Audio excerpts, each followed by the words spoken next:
Okay. Hello, people. Um, I was gonna do this like 2 days ago, but then like the mix up was on and stuff, so I was like, you know, it's good. um, so I did a little bit of an audible, but I have to speak on this. It is not really a choice for someone like me.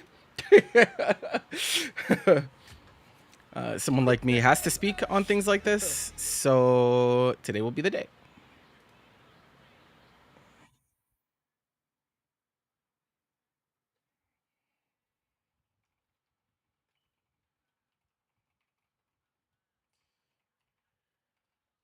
Hold on.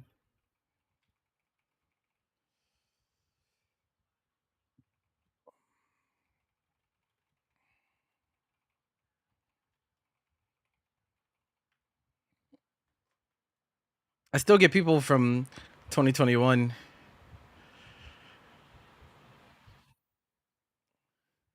that send unban requests because they come to the stream for the first time and they end up banned. It's because in 2021 I ran a script because there were like a bunch of hate raids going on. So it's like a known bot list, and some people's accounts ended up on that list somehow, even though they're not bots. So sometimes every now and then I get an unban request from someone that's like, "I've never been to the stream before. Why am I banned?" He's like, and I'm like, "Well."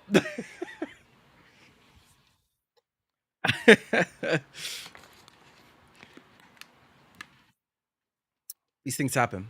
These things happen. Okay. All right, ladies and gentlemen, we're gonna get started here. So, hello and welcome. Recently, Evo has put out their registration leaderboard, and I want to preface this with: I absolutely despise leaderboards. I understand why tournaments do it. I get it, but I hate what it does to the community. I hate the discourse that comes from it. I hate the narratives that get started from people. And I'm not interested in what results out of leaderboard posts. This is no different. However, this one is in a lot of ways more severe than any other kind of discourse I've seen around game leaderboards. So, and with it, unfortunately, comes a lot of misinformation. And like that's kind of my big issue with it, is that I think people don't really understand what actually goes on. And if you don't check these types of things, people run with some ideas that just aren't really correct. And that's bad because then us as a community as a whole are just way less informed. And we're unable to make the positive changes that we need to because people don't really understand the issue, right? So I'm going to talk about the issues, and because fighting game players have notoriously short attention spans, I'm going to do something that I usually don't do, and I'm going to take most of the big points, the big points that people have been making, as to explain what has gone on, and I'm going to put them on a tier list. It's not going to be that big. There's a few things, but that's what I'm going to do. Okay, so sit tight. So sit tight. So first of all, what is the problem? So EVO leaderboard comes out and everyone immediately noticed that numbers are lower. That is very obvious. It's pretty significantly lower. Now, there's a lot of reasons for this, right? And there's a lot of reasons that go into like why things like this happen, especially to our biggest event, right? Because Evo Vegas, even after the job, which is even funnier, is still our biggest event, right? Which is crazy, considering how much it has actually gone down year over year. But there's a lot of things that are getting missed. There's a lot of things that are getting missed to explain why this is happening. And so we're going to start at the bottom tier. The first thing that I've seen people say is that it's because the games are bad. Can't tell you how many times I've seen things like this. The reason that people don't want to go to EVO is because nobody wants to play Throw Loop Street Fighter 6. Nobody wants to play Heat Tekken 8. Nobody wants to play these modernized games that make it apparently super easy for bad players to win and this and that. That's the reason. That's the reason. And if the devs just made better games, then everyone would go to EVO. No, that's fucking idiotic. Especially when you consider, that we just had EVO Japan that had like 8,000 entrants for Street Fighter 6, right? It's just clearly not a good explanation at all. It's just there's not a good explanation at all. Yes, it is received worse in the West for sure, but it's not about game quality, and it never has been. It really has never been about game quality, really, right?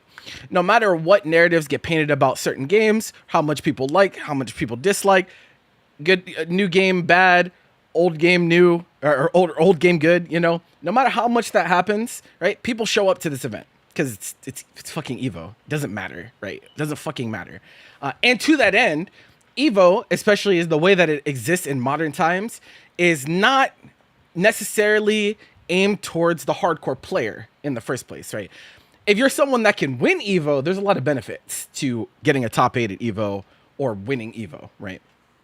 But the experience in and of itself is not geared towards the hardcore fighting game player, right? It serves as a gateway. It is our gateway from fighting game culture into mainstream pop culture, right? There's a lot of people that don't know anything about fighting games, really. They've kind of heard about them in passing and this and that. That EVO is their gateway to because it's the biggest event. It has a huge media coverage. It's one of the biggest events on the planet, especially in terms of gaming, right? And so, like, it just serves a different purpose than, like, a combo breaker or a CEO, right? And this system of EVO serving is that purpose and having the other still large but smaller majors, right, has worked for a very, very long time. And IMO, it will continue to work. It will continue to work. Obviously, this year is, some people would look at the numbers and be like, this is like a really big speed bump. Right. I've even seen people say like, oh, bro, EVO's so done. It's over. It's done and dusted. Time to move on. It's like, that's not what is going to happen. That is not how this works. And to that end, you shouldn't want that either, in my opinion. I think EVO performing badly is a net negative across the entire ecosystem. It's our biggest event, bro. Like, what do you think happens if our biggest event looks like nobody has interest anymore? Okay, where do the sponsors go? Where do the sponsors go? Where do the game developer relationships go? Where does all of that go, right? So to the industry, right, EVO is still a very, very important event, right? And I understand why some people would go down the rabbit hole of like, I'm gonna wish for this event's downfall, but I don't think if you care about fighting games and the community as a whole, then that's what you should do, right? But nonetheless, the idea that it's the games, it's the game's fault. The games are so bad, no one wants to go. It's like, no, this is laughable. This is a laughable point to make. I think there's no legitimacy to it whatsoever. Okay. Next one. Okay. The Ludwig thing. So that I saw this thing a lot, right? So for those of you who don't know, Ludwig did like a little like promotional thing. So Ludwig is a big streamer, very, very big streamer. Mans is rich, like rich. He's like one of the biggest streamers on the planet, right? He's also on the publishing team for Rivals of Ether 2, right? And so he did a promotion, essentially, where if you promised that you would sign up for Rivals of Ether 2 at EVO, he would pay for your reg, right? Now, there was some amount of vetting that was done. Obviously, some people will always slip through the cracks whenever you do things like this. But from my understanding, they did their best to like extend this offer to people that placed it like other Rivals majors and this and that. It's Rivals first time on the main lineup, right? It's a really big deal for them, right? This is the first time a platform fighter has been on the main lineup of the EVO since Smash left. Quite literally, right? And it's been years. It's been years and years and years. So it's a really big deal for this game and this community. And so in an effort to drum up more excitement and this and that for his game, like, because I said he has a vested interest, obviously, as being a publisher, he did this thing. He came out of pocket, and he is paying for some people's reg, right? IMO, I think it's totally fine. I could not believe that there was so much negative around this. I even, like, this was like something I made a tweet about, and like I even had some conversations with some people, and this and that. And the way that I bulleted it down was, this is not nearly as big of a deal as you think it is, and this could also happen to any game at any time for any reason, right? Anyone that has money can just be like, I really like this game, so I'm gonna pay for people's reg that play this game. Or anyone could just be like, I have a bunch of money, I'm gonna throw a gigantic pot into this game to incentivize people to go, and this and that. And people do this, right? People not only do this, but it's not even just the people, the companies do it too. Like, 2xKO pot at EVO is fucking huge, right? And so, like, that's why I don't think it's really worth, like, getting up in arms over things like this. I think this is just a cool thing he's doing for his community. And most people that have vitriol against it, it's mostly, like, jealousy. Like, they just want something to be mad at. I think Rivals 2 is going to do very well at EVO. People were, like, speculating about DQ numbers and this and that. I really don't think it'll be that severe.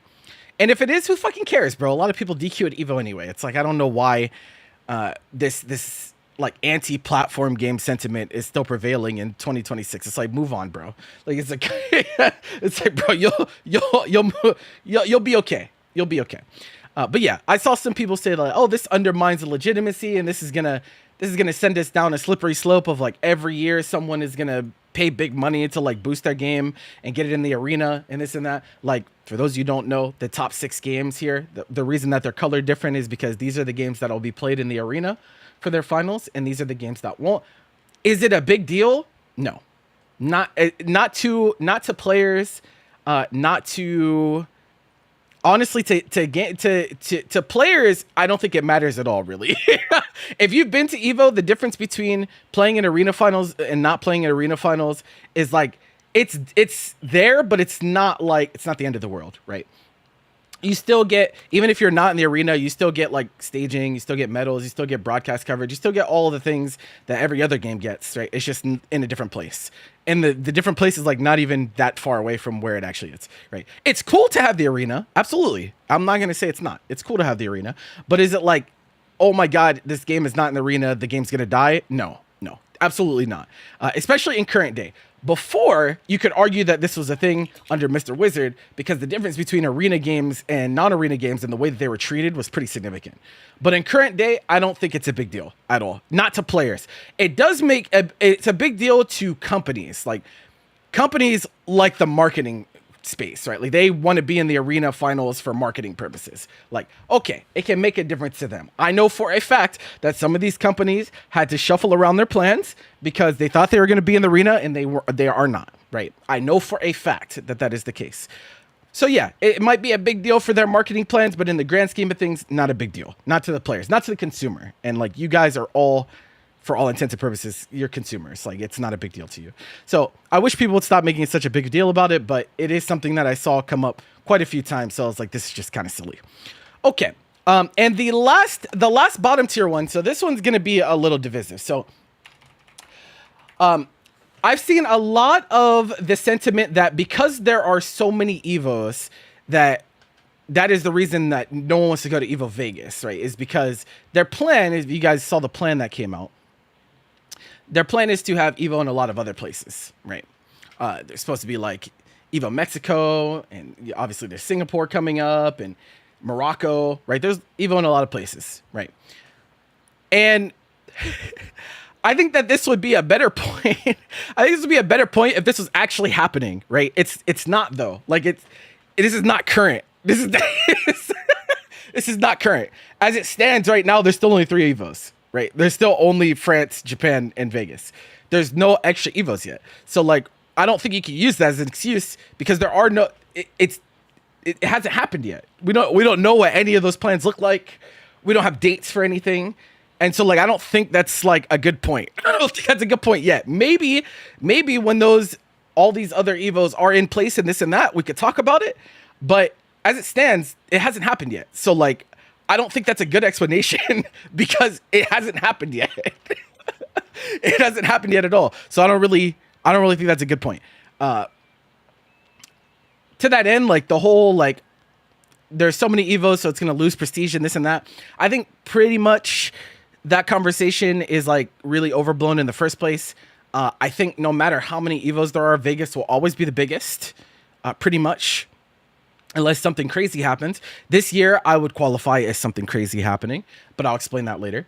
But there's a whole lot of reasons. Like the United States is just, unfortunately, it just kind of is that place for fighting games, right? Like unfortunately, like obviously Japan has been getting a lot bigger and this and that, but if your name's not Street Fighter, right? Evo Japan is not that big, right? It's okay. It's a sizable event. Sure. Absolutely. But if your name is not Street Fighter, as we saw, like it's not nearly as big, right? For these other games. And it's for that reason, like Evo Vegas will always kind of be like that central, like that like kind of quote unquote crown jewel event, right? That all the big games are usually bigger, right? All of the games on the lineup are usually bigger. So yeah, I don't think that's a good point. I don't like that point being made now. We could talk about it when there are a bunch of Evos, right? But so far it's just speculation. So I can't really give that to people, right? Like I can't in good faith.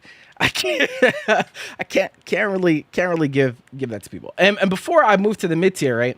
I also want to sprinkle in some other topics that aren't going to go in a tier list, but that are worth talking about whenever we talk about Evo. So like I talked about like the Ludwig thing and rivals, right? Numbers pretty much across the board this Evo are down, but there are still some really, really good stories here, especially for certain sub-communities, rivals being one of them. I think the other one is 2XKO. 2XKO being top 3 on leaderboard is really good for them. They have huge prize pool. They've really been like on a really, really good road to recovery after the setback on the layoffs and everything. And so I think they're going to have a really, really good event. And that will do really, really well for them. I mean, honestly, pretty much everything that they have done after the layoffs has been pretty positive. The dev team is still super communicative. They pressed some people said they pressed the panic button. They put Pool Party Ari into the game and all that. So I can't imagine how much money they're making on that skin alone. But I mean, even Thresh was a surprise drop, right? We didn't know that Thresh was going to come out with Senna until pretty shortly, like between, right? Like we found out that Thresh is going to be coming out and he came out like a few days later. So, and they kept that somehow didn't get leaked, which is crazy. Like, I don't know. I would have guessed that would have been leaked, or this or that. I didn't see shit about it until the marketing thing happened where they all changed their profiles to Thresh and started, doing cryptic mumblings on their Twitter. I didn't see shit about it until, so that's an accomplishment in and of itself. It feels like everything gets leaked nowadays, so good for them. And this does a lot for them. This is what I mean by like it does a lot for the marketing, and like 2XKO really, really needs the marketing help as well. That's been their biggest issue, is that there's a ton of people that didn't even know that this game was out, right? Still don't know that the game is out. The name in and of itself does not have any intrinsic links to League of Legends, and so it's hard to market that way. If it has League of Legends in the name or something like that, then it's easy for people to draw the connection like, oh, this is the League of Legends fighting game. Instead, it's a little bit harder due to, not only the riot circumstances, but just the nature of marketing a game that doesn't have, like, you're trying to use League as marketing leverage, but it's hard to do that, right? When people don't read your name and immediately draw the association, right? That's like one of the big things. But again, they've been doing very well with recovery. They're still doing well, like recovering from the less than stellar spot that they got put in. So kudos to them. And I think that's like something that people should be very positive about for them in that community moving forward. So I think that's really good. Oh yeah. You know what? Let me show you. Because I forgot. I can't actually like show this the way that I want to. I'm gonna show you my least favorite genre of tweet, chat. I'm gonna show you my least favorite genre of tweet in regards to this topic. Let me see if I can find it. Yes, this. Okay, so a lot of things that I see. You know what? I'm gonna save it. I'm gonna save this to the end, but at least I have the tweet ready. Let's move on. Let's move on. Mid tier, right? So there's only one thing in this mid tier. There's only one thing in this mid tier, and I would like to remind you all that like my tier list is based on what I believe to be the highest impact versus the lowest impact, right? So the bottom tier things, I don't think that these things really have that big of a. I don't think these things have like too big of an impact on like why entrant counts are lower, right? Just putting that out there. Okay, mid tier. This one will be big to some, but small for the others, right? And that is Saudi ownership, right? So Saudi Arabia obviously is the primary controlling interest on EVO, and whenever the so the progression matters, right? So Kidia has been a part of EVO for a long time at this point. It's been like 4 or 5 years, but they have never been the primary owners. It was Sony, right? Like it was Sony that owned EVO. Yes, Saudi was involved in some capacity, but they were not the primary owners, right? And so now, fast forward to 2026, they are the primary owners. Kidia is, I believe it is Kidia that is the primary owner.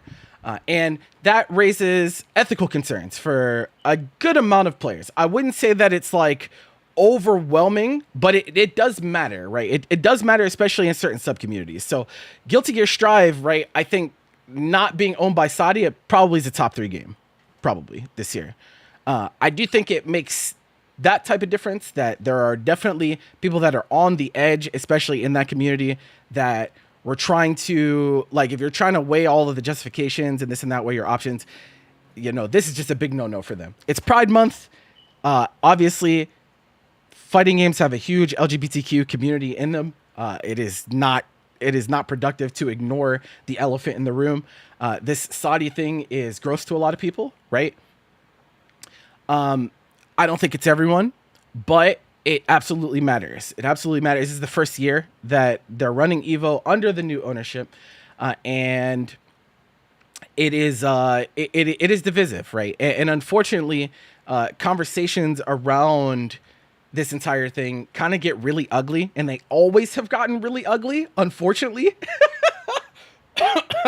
That the unfortunate part is that, like, it never is pretty when we talk about these things. Well, I say we, I mean like people that talk on Twitter, and that's mostly because people really lack eloquence and they don't really understand like why people say certain things. So, like, for example, if someone says, "I don't want to go to EVO because of Saudi ownership," like that, IMO, like, that is valid. That's fine. That's, if that is where you draw the line and this and that, you don't want to support this or that, that's fine, right? That's just, everyone's free to make their own choices, right? But what I see is somehow this ends up turning into like shit slinging matches, and you know, some people are trying to claim that it's Islamophobia and stuff like that, or you know, they do the, well, your event is in America and America does a lot of shitty things, and like no American is gonna deny that, bro. Like, we all know that, yes, our government does horrible things on a daily basis, bro. Like, we know that. However, most would argue that it's different whenever an event is specifically owned and operated by a government as opposed to existing within that country. I'm sure some people see no difference in that, but I do believe that is significant. If this event, if EVO was run by Donald Trump and the White House, I would not go. Straight up. Fuck that guy, right? So, so I think it is different, and unfortunately, there are plenty of people. And I say unfortunately because of the discourse, not unfortunately as in I don't want this to be the case. But there are people from all over the world that play fighting games, and especially those that are in the Middle East, right, or from Saudi Arabia in particular, right, they feel some type of way about people saying things about their country, and saying that people don't want to support if their country's involved or this or that, right? It does hurt people's feelings, and they are sensitive to that, and they are human. They are human just like we are at the end of the day, right? And it's valid for them to feel that way or this or that, but like I just wish that the conversation around it was a little bit more productive. Unfortunately, it's like really hard to get there because Twitter does not allow for that to really happen. But it is important. It is really important to at least like understand like why this is a big deal for some people. Obviously, I do not think that fighting games are. I don't think fighting games or the fighting game community are like such a monolith that like that many people. I don't think it's that many people. I think it is people that choose to not go. Do I think it accounts for a majority of why numbers are down this year? No, which is why it's in my mid tier. I do think it contributes, but I don't think that it's like the big driver. Does that make sense? Hopefully that was hopefully that was condensed enough to like make sense. Okay, so Saudi's the mid tier, but there's two big things. There's two big things, right? There's two things in top tier. There's two things. There's two things in top tier, and the first one I'm going to talk about. I feel like nobody. I don't understand how people did not immediately think about this whenever the numbers came out. Like I can't believe like how many people just completely ignored this. Right? Okay, bro. First thing in top tier, brother. This is like a really big deal. Like Evo is not in the same place than it was. It is the ecosystem for this year's event infrastructure is completely different than it ever has been before. As far as I have been in the fighting game community, it has always been Combo Breaker happens first, then CEO happens, then Evo happens. It has been that way since I have been involved with fighting games. I don't know if it was different before I came around, or this or that, but it has always been that way from the time that I've been involved with fighting games. Evo being in June instead of July, end of July / beginning of August is a really fucking big deal, bro. It is a really big deal because when we start talking about proximity, like it's way closer to Combo Breaker, right? It's the most expensive event, so you have less time to plan for it as well. And so it completely flips everything on its head. And I think Evo also benefited from being the last in the year, because if you had to miss Combo Breaker or if you had to miss CEO, right, you could always say like, okay, well, at least I can go to the biggest one at the end of the year, right? At least the end of the summer, right? This is the last one and it's the big one. And it also feels like when Evo is last, there's like a natural ramping that happens, right? Because it's the biggest event. It's where a lot of developers and publishers do reveals and announcements and this and that. They do showcases. And so like it felt like natural progression. Like you have Combo Breaker, which is obviously really big. You have CEO, which is obviously really big, but it's all leading up to the big show, right? The big show, which is Evo. It's like kind of like our Super Bowl in a way, right? That dynamic has been completely subverted this year because it's not last. Now it's just kind of in an awkward place in the middle of the summer. And that does matter. There are plenty of people, especially because, again, Evo is really, really big on the casual end, right? And I'm sure some of those people had no fucking idea that Evo even changed this year until it was too late. It's like they didn't even know that this was like something that was going on. And so, yeah, this is a really, really fucking big deal. And I think it's definitely like one of the main reasons that numbers are down, bro. Like, and to that end, right? This is one of the reasons that I don't agree with people that are like, oh, Evo Vegas is done and dusted. It'll never recover from this and that. I think like numbers will go back up once they're back in their normal place. Like legit. I don't know how much that is, but I think once it's back to its normal schedule, like I think it's going to be much easier for them in general. I don't know like why. I felt like whenever this dropped, I was going to see a lot of people understand that this was the case, but I didn't see that very much. I didn't see many people mention the fact that it's in a completely new date. And that just makes everything kind of awkward because we've been doing the same schedule for our ecosystem for years and years and years. And this just like breaks that entirely, right? CEO has never been in August before. Evo has never been in June. Like, it hasn't been in June ever, to my knowledge. I don't know if Battle for the Bay back before it became Evo was ever in June, but to my knowledge, it has never ever been in June. So like, of course that's going to throw things off. That's just natural, right? Like, it's that's just how it is, especially whenever it's been the same general time frame for the last decade, 2 decades, whatever, however long that it's been. It makes a big difference. So that's a big one. There's one other big one. And that is state of the world, bro. You could also put price here, right? The world is fucking expensive, bro.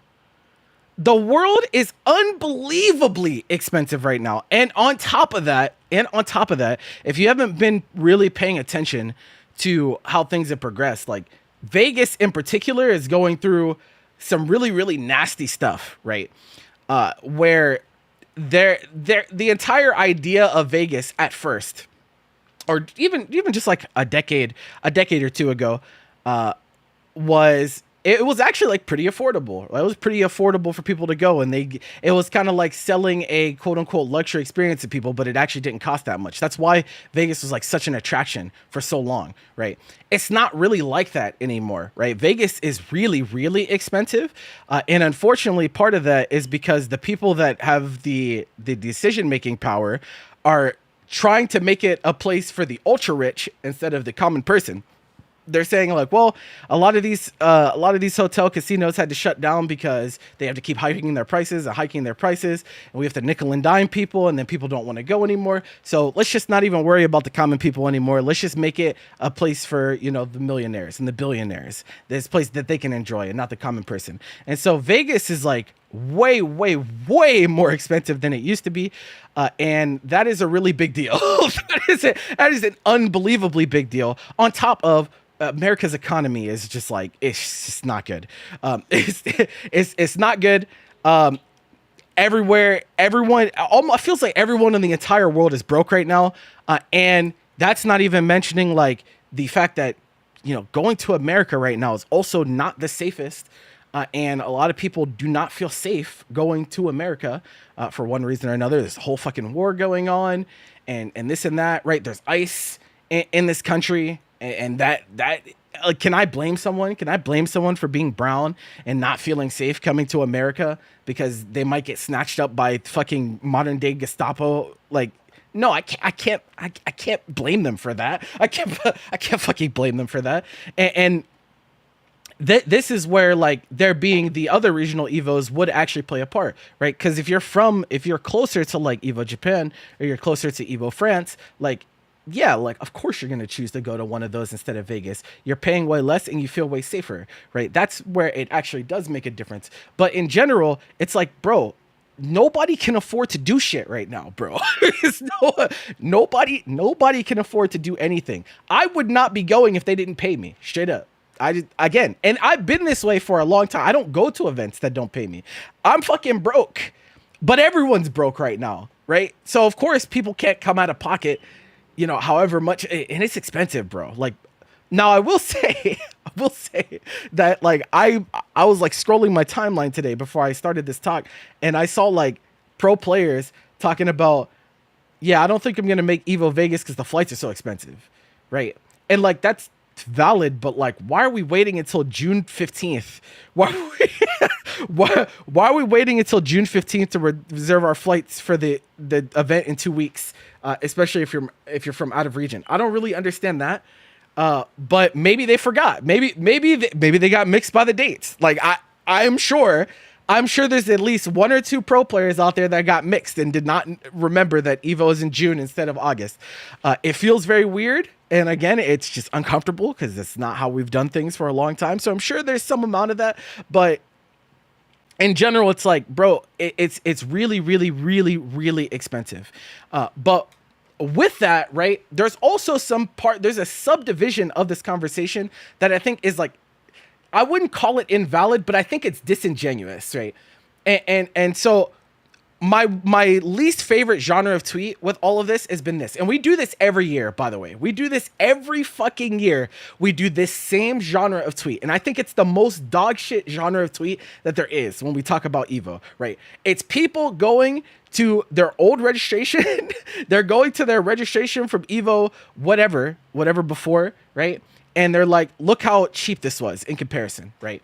Okay, well, let's go ahead and look at the state of the world at the time that you posted your registration. And I've seen people go super far back. Like, I've seen people post registration from like EVO 2015, 2016. It's like, bro, we're not even living on the same planet we were back then. But even beyond that, even if we were, like, even if we're saying, okay, you know, the state of the world was similar. They're not. But even if we were to concede that they were, right, there's also a really, really big thing that's different about EVO this year, or EVO in modern day as opposed to EVO before. And that is when you went to EVO before, right? And this has been the case ever since Arena Finals has been a thing, right?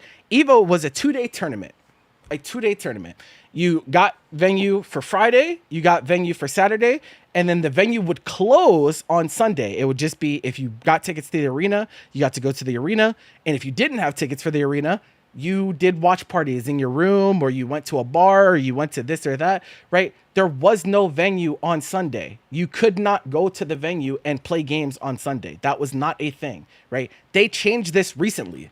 It has been the past 2 years. I think I want to say it's 2024. It's 2024 or 2025, right? But the problem is that that's a pretty big deal. That's a pretty big deal, because you're talking about a whole nother day of venue fee, right?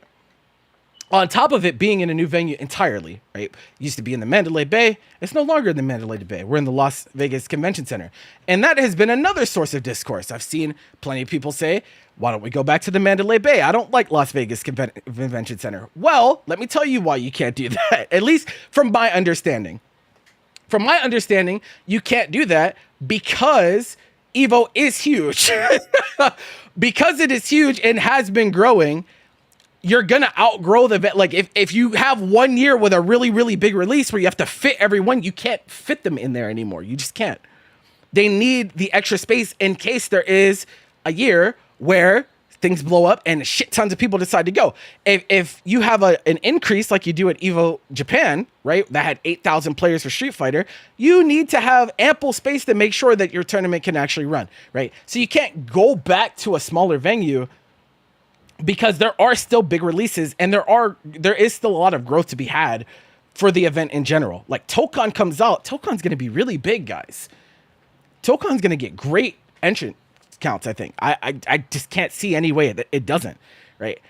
Do you want to take the risk at the event being too big for the venue and then having the scramble last minute to try to switch? Like, that's not how event planning works, right? You plan around your worst case scenarios. So I don't really think going back to Mandalay is an option, right? Especially because, again, most of the people that say things like this, they don't really understand how this works. But you sign a contract, and a lot of the time your contracts are not just for 1 year. Sometimes you lock in deals for 5 years, 10 years, right? These events are that big, and they are that important, and they are that lucrative, that those types of conversations do happen where you're signing for a decade or this or that potentially. Now, I don't know EVO's contract, right? I'm just putting out information that I know about events, right? And so, like, I don't really understand. I don't really understand, like, where people get this idea that it would just be easy to just go back to the old venue. It's like, I guarantee you it's not.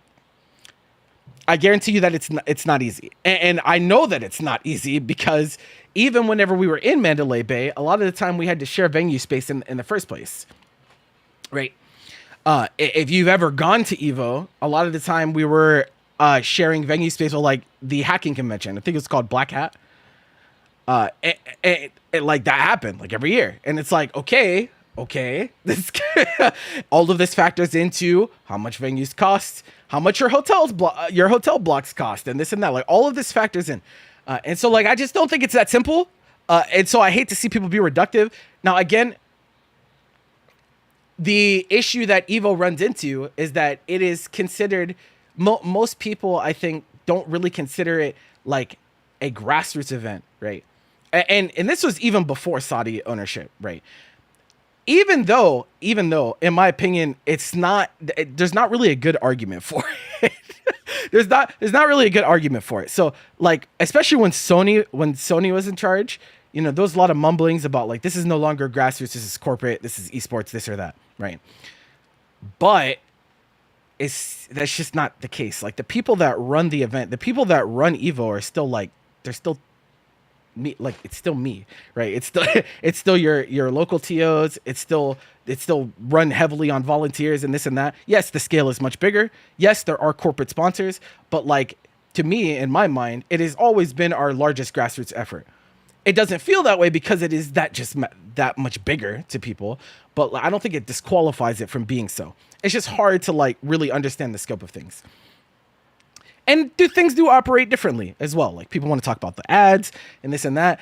Every fucking time I have talks like this, I always get some snarky asshole that is like, yeah, bro, they can afford to do this, and this, just run less ads. It's like, your event does not happen. Your event does not happen if you don't run the ads, bro. Like, I don't know how many times I have to tell you this. That's not how business works. That's like, you can't just not run the ads. The ads are the reason that you can run the event. What do you mean? There's no event in the world that could just be like, yeah, we're just not gonna run ads, bro. Where's the guy? Those people that put up a lot of money and resources to let your event actually happen. Let's just say fuck them, and we'll just do it live. And then TOs can take massive risk and go in the red hundreds of thousands of dollars. That sounds like a plan, right? It's so fucking stupid. Like, I don't really understand like why people are speaking like they know how this shit works. But that's just not how it works, right? So like, that's pretty silly in general. But either way, like, by far, I think these are the two biggest things for sure. And them happening at the same time, right? Both of these happening at the same time makes it even worse. And this happening at the same time makes it even worse, right? These three things all happening in tandem all at once is like, okay, yes. To me, I saw the numbers and even bat an eye. I didn't panic. I was like, yeah, no, that makes sense. That makes sense given everything. Like, the moment they swap dates, I was like, you're gonna take some L, right? You're gonna take an L. Thankfully, Evo's pretty big and they have a lot of money, right? So they're gonna be okay, right? They're gonna be okay. They're one of, like, there's a lot of events that cannot live through their entrant counts dropping this significantly, right? Most people are like focusing on competitors, but honestly, like, to your bottom line, it's like not really what's important, right? It's just overall attendees. We still have to see what the overall attendees look like that weekend. It could still be pretty good. Obviously, Evo gets a lot of passerby, gets a lot of spectators and this and that. I'm not sure where that's going to end up. But obviously, like, the games are smaller, right? The entrant counts for the games are smaller, which is what gets put on a leaderboard, which leads people to panic and this and that. I'm not sure where things are going to end up, but like, of course it was going to drop with everything. Like, these three things all happening at once. There's no other way it could go. IMO. There's just like I said, the moment they change dates, you're cooked, bro. You're giving people what, a month to a month and a half less time to prepare as well. It's like that shit. Bro, you're cooked. You're cooked. What do you mean? What do you mean? So yeah, that's like where I'm at on that. Another thing. This is related to the price thing, but is another really dumb thing. And I'm sorry to say that, like, okay. Let me show. Let me just show you guys. Like this tweet, right? I just think that this is really stupid. I just think that this is really dumb. IMO. I don't know how you guys feel about this, but I think there has been a massive misunderstanding on like how this works. Like, really misunderstanding like how this works, and that TOs Again, this feels malicious, right? This to me, this feels malicious, right? This is like someone trying to like sow discourse and like turn this into an us versus TOs thing, right? Like, do you think a TO wants to charge a lot of money and discourage people from going? Like, no, bro, of course not. Like, why? Why would they want to do that? Why? When we know every fucking year people are going to make the same dog shit tweets and the same discourse is going to pop up every year. Like, yes, we know that shit is expensive, bro. Do you think it is like that by choice? Do you think that they're just like, yeah, bro, we'll fuck him? Like, it's like, we'll fuck him. We know people care about this, but we're going to set this price point anyway because this or that, right? No, that's not how it works. That's not how it works. I think it's really unfair to paint things this way in the first place. And to say nothing about the whole like early bird discourse, about like, you know, price hikes and this and that. The other thing is this $10 entry fee discussion is really bad. Okay. Let me try to explain this in the most concise way possible. Let me try to explain this in the most concise way possible. You guys think that changing the entry fee from $10 to $20 would be like such a massive change, and it would make everything so much better and this and that, and you're just not right. You're just not correct. I don't know how many times I can bring this up, and I've explained this a few different times, but I'm going to do it again until people really understand how this works, right? You can't just take entry fees and hike them $10. The reason that you cannot take entry fees and hike them $10 is because EVO, in and of itself, is the most casual fighting game tournament on the planet. It just is, right? We know this. The highest volume of casuals will always be at EVO, always, right? And do you know what casuals like to do? Casuals love to just enter games for the fun of it. They love to just say, hey, you know, this game looks really cool, or I've dabbled in this game here or there. And it's not even just casuals. Like, sometimes hardcore players like to do this too. Sometimes you just are like, yo, it's fucking $10, bro. I'll just enter this game because I like it, but I don't really play it like that, right? That happens all the fucking time. You change that from $10 to $20, you get a lot less of that. And suddenly, you'll very quickly learn that even though you've made the barrier of entry higher, you made entry fee $20, you're not actually getting that much bigger pot in the first place, because you're getting that many less people that decide to just enter on a whim to support the prize pool of the tournament in the first place. There's a break point that just gets missed, right? Just straight up, where it becomes not lucrative to the pot at all to do so. And I think this is laughable. I think it's laughable to even talk about the $10 versus $20 thing when EVO does guaranteed prize pools in the first place. Most of you guys, even if you make $20, like even if you make it $20, your prize pool is not touching what EVO gives you. Right? They do prize pool minimums. They started at 25K at first. I believe we're up to 30K. I think every game gets at least 30K prizing. Or it was like entrant based this year, right? Most events are not hitting.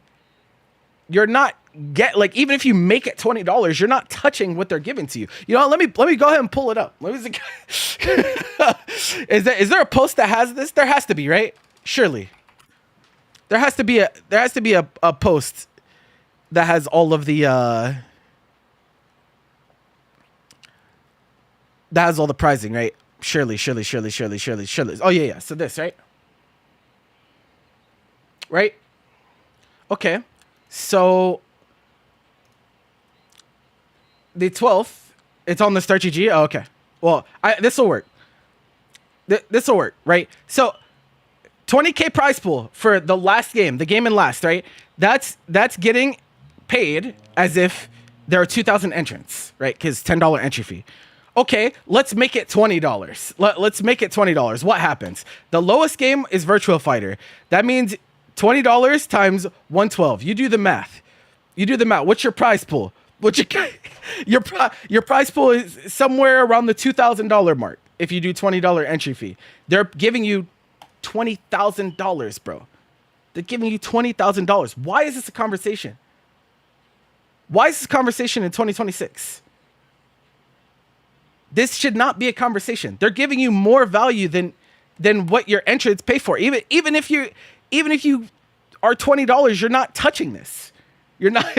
You're, you're not touching what they're giving to you. So like, why is this even a conversation? I don't get it. I don't really. Do people not know that this is a thing? Like, like I don't get it because they're overpaying. They're overpaying for every single game. This is one of the things that I think Evo has done extremely well over the years, and they don't. This is something I never see people talk about. The fact that they switched to prize pool minimums, and the rate that they're paying for prize pools is way higher than what entrants would warrant. It's a really good thing. It's a really good thing that happens. But instead, I get posts that are like, yeah, bro, but they can't make it $20 per game. It's like, there's no need. There's no need to make it $20 per game. For what? All you're going to do is turn people off from playing. That's it. That's it. Right?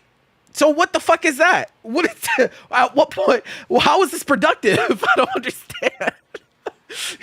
I don't really understand that. I don't. I think this is a very really silly conversation, especially when we're talking about EVO in particular. This would be much more of a conversation to have at like other majors that don't do prize pool mins. But like even then, it's like the same dynamic happens. There are plenty of people that enter games just because, bro, whatever, it's fucking $10. That would not do so if it's $20. It does make a difference. There are people that enter a shit ton of games at these events. You would be surprised. I know because I have to deal with conflicts when people were in fucking 5 different games in the same wave because it's the only way we could schedule them. And we have to send them back and forth and to and fro. And like, yeah, it adds up really quickly. People will just choose to not enter if you do that. And that's not what you want. Because then it just becomes a self-fulfilling prophecy. Yeah, let's raise the entry count. Let's raise the entry fee $20, and then we'll go and make think pieces on Twitter about how our entrant counts are lower. It's like you're causing that. You're actively contributing to that. If you're actively contributing to that being the case. So like, I don't see how that's productive at all. So yeah, I think this is a really fucking stupid point. And he's not I don't want to feel like I'm like bullying or like going at this guy. He's actually played in our he's played in our Street Fighter tournament before. I have no problem with the guy. I just think this take is dog shit. That's it. I have nothing against you. I saw some other players talk about this too, and I'm just like, did you guys not like the prize pool mint thing has been a thing for like 4 or 5 years at this point. Do you still think that this would make a difference for EVO, bro? How? Doesn't make sense. So stop doing that. But long story short, shit is rough. Shit is rough in current day, all around the world. Shit's expensive. New date really fucks them. Obviously, Saudi turns some people off, but there's a lot of really, really, like, I don't want to just say unimpactful, but like, I think unfortunately, outrage, like the way people like want to be outraged, and like when something like this happens, it takes people by surprise, and they search and they look for like some justification, because that's what humans do, right? When something happens, we do our best to understand it, even if that means we have to reach really, really fucking hard to like justify why it could be. And so to the untrained eye that doesn't understand like how things work and how things are impacted by changes like this, it can be really confusing, because they're like, why the fuck is this happening? Are fighting games dying? What's going on? Are we fucked? Is it over? Is this the last ride? Like, no, I don't think that's the case. I don't think that's the case. I think next year, like, it will do a lot better. I have no idea how much better. Unfortunately, next year, I mean, the economy could still be dog shit around the world. It could be. We could still all be broke. I hope we're not. I hope we're not all broke next year. But we very well could all be broke next year too. But even then, all of these things happening at once, I think, contribute to why things are lower. And I think it's fine. It's like, it's okay. It's not the end of the world. I still think people will go and they'll have a good time. I still think people will tune in. I'm really curious what the viewership looks like this year. Because like, obviously less people are going in person. So you would think that maybe that means that more people will tune in like on streams and stuff. I'm curious. I'm curious to see how that goes. There's a lot of debuts on this lineup, 2XKO's first time on the lineup, Rivals first time on the lineup, Invincible Versus, right? We got VSAF throwbacks and stuff like that. It's really cool. I think it's going to be a good event. I think people are going to enjoy themselves. I'm really curious as to how it's going to feel, because like last year's EVO was pretty big. Last year's Evo was pretty. It wasn't as big as Street Fighter release year, but like Street Fighter release year was fucking crazy. Street Fighter release year was fucking crazy. So, but like that venue is really big.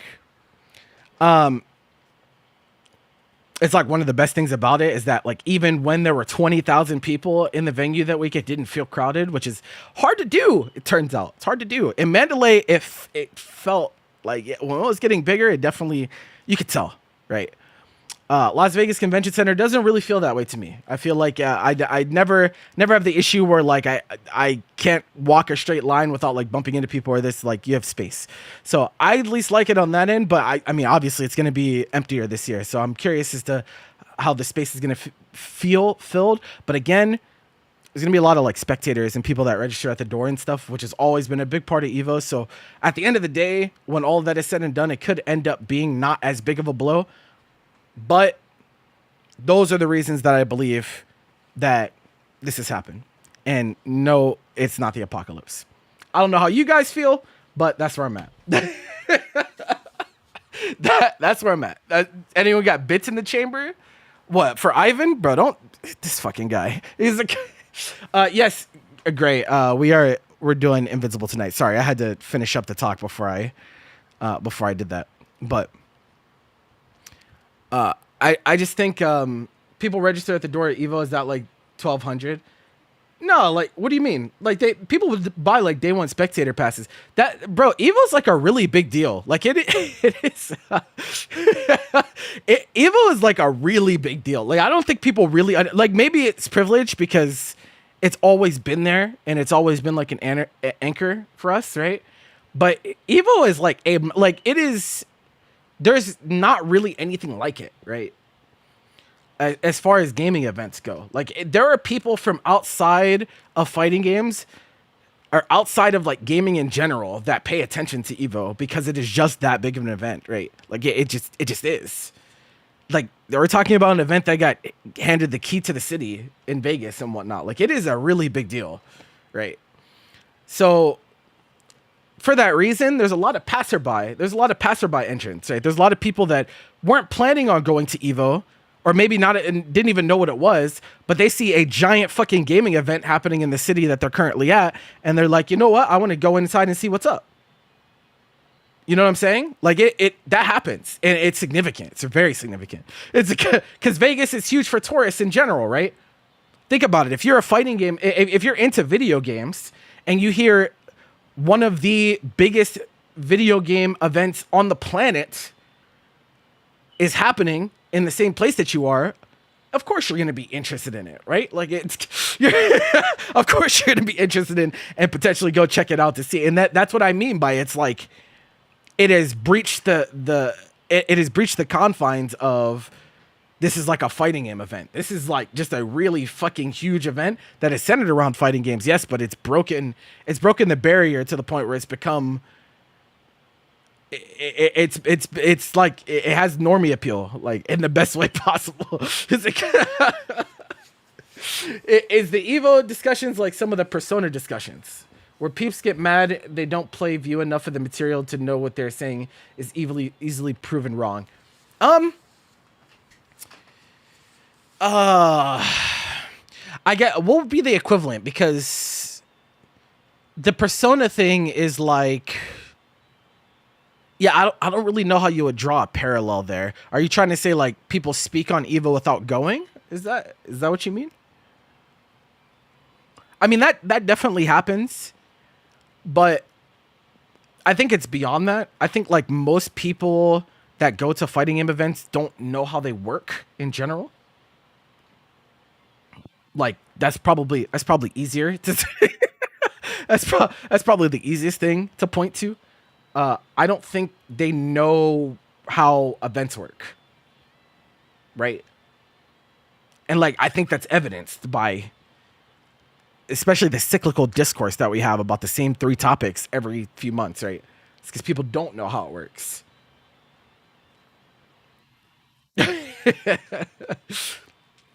social media in general is where people say things easily verify with a Google search. Yeah, for sure, for sure. There's plenty of people that just want to participate in some discourse, and so they just say things, for sure, for sure. But again, like that's like kind of what I'm here to combat against in the first place, right? Like it's not, it's more harmful than people think it is, right?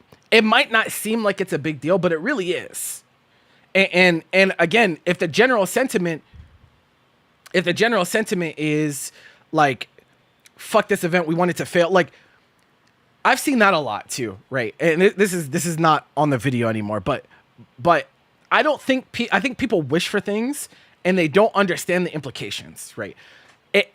I don't think that this is a feasible outcome, right? But if EVO Vegas were to die, right? Like if it were to actually die and not be able to run anymore, the fighting game community would have a really hard time, like a really, really hard time. It would have such cascading negative effects on the ecosystem as a whole that it would be really hard for us to recover from. Like, and I don't want to like oversell. I'm not trying to like oversell anyone's particular importance to the scene, but like, bro, we do need this event. Like, I wish people like knew that. I can't stand another one of my most hated genre of tweets is people that are like, I've seen this for a lot of people's regionals, right? They'll quote retweet an Evo post and be like, our event is cheaper, go to our event instead. And it's like, that is tribalism. That's what it is, right? This is tribalism, and all tribalism is harmful. It's not, if your event is not good enough that it can stand on its own merits, then that's on you. That's right. That reflects poorly on you, that you have to dunk on another event to make your event look admirable, right? We're supposed to be in this shit together, right? And people don't want to say it, but like, if EVO is not as big as it is, right? You suffer for it. You do. We all do. Smaller EVO means less opportunities, less eyes, less viewership, less this, less that. It really, like, it is, again, like, it's really important to our ecosystem. I'm not saying it's more important than everything else, but it is our biggest event, right? Like, straight up. How long do you think it would take another event to reach the same level of stature as this? Think about it. If EVO dies, what becomes next? What's next? Combo Breaker? Combo Breaker had 10% growth this year. It had 7,000 attendees, right? Around 7,000 attendees. EVO last year had 20,000 attendees, right? How long does it take for Combo Breaker to get there, right? Years. It took a long time. It might never get there. It might never get there. It might never get there because Combo Breaker is a different audience entirely. Casuals don't know shit about Combo Breaker. Combo Breaker is in Chicago, or not in Chicago, it's outside of Chicago, but right? There are just things that don't, there are barriers here. there are barriers here. So like you can't just throw the event under the bus and say like, hey, we'll be fine without it. Like, bro, it will hurt. It will hurt a lot. It will hurt a lot. Okay. And I do mean that. And I get people's concerns, especially like on the Saudi thing. Like my opinion, right? The way that I'm handling it, I can tell you guys the way that I'm handling it. The way that I look at things is that, to me, right, this event, like EVO, right, like we made this, right? It took a long time. It took a long time for fighting games to be able to have an event of this stature. It took a lot of hard work. It took a lot of sacrifice. It took a lot of building, right? I am not willing to give up this event because these people want to buy out or this or that, right? That's me. Maybe I'm selfish, but if we help to make this, like, I'm not going anywhere. Yeah, it might suck for a bit. I'm sure these people are not going to be around forever either. Like, I mean, they're not gonna. I don't think they're gonna. I don't think they're gonna hold on to Evo for super Omega long. It might be a few years, right? But like, if we all let it go, right? If we all let it go, then whenever they do decide to not own it anymore, then what happens? If there are not people there ready to shoulder the burden whenever that eventually happens, then exactly what I just talked about happens, where it's like the event just collapses and we can't run this shit anymore, right? And I don't want that to happen. I was like, I don't fucking want that to happen.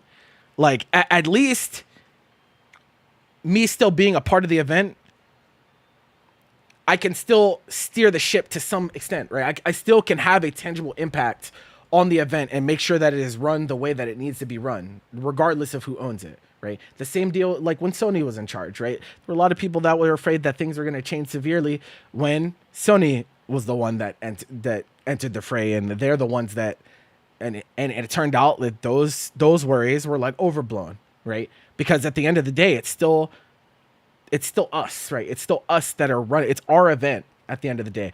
People could try to slap a logo or this or that on it, but at the end of the day, the event is not run without us, right? And so I think that's, to me, that's the most important thing. And this would go not even just for, it would go for anyone, like any big event. They're not running me out of my community, bro. It's like, you're not getting rid of me. Even years ago, SF4 Evo lives on rent free. What do you mean? Like, I don't know what you mean by that. He's like, Jeebus, what? Are you talking about how big? Bro, these events are fucking massive, bro. It's like, it's ridiculous. It's ridiculous. It's hard to wrap your head around, especially if you haven't been. He's like, I've been to every Evo since 2015. And I've really witnessed like how things have changed over time, right? Like I have been there. I've lived through it. I lived through the Mr. Wizard Evo era where those events were, yeah. Yeah, that was certainly something. But you know, things always change, right? Like the world is prone to change. And you know, that's a scary thing for a lot of people, right? Whenever something that you hold near and dear changes in some way, because it's uncomfortable, right? We're creatures of habit. People look for what's comfortable, and when something changes away from what they're comfortable with, then you know there is a lot of worry and a lot of panic and this and that. But I think now more than ever, the trust matters a lot, right? I think the trust matter. Like this year in particular, this year and next year are like the 2 years that are gonna really make an impact on like where it goes from here. Airplane prices are through the roof right now. Probably not probably because you're hosting the World Cup this year. Yeah, so like I think the World Cup has like a small impact. I mean, it definitely impacts like some of the prices, but like I don't think it's like the big driver, if that makes sense. It's it is pretty interesting coincidence. What if we just merged Evo with the World Cup? Then what? Like it's like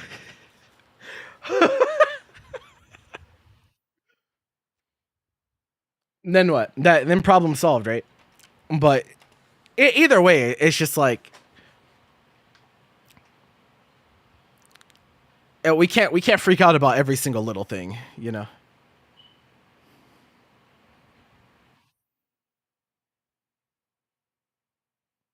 Probably an easier time if it was the Olympics.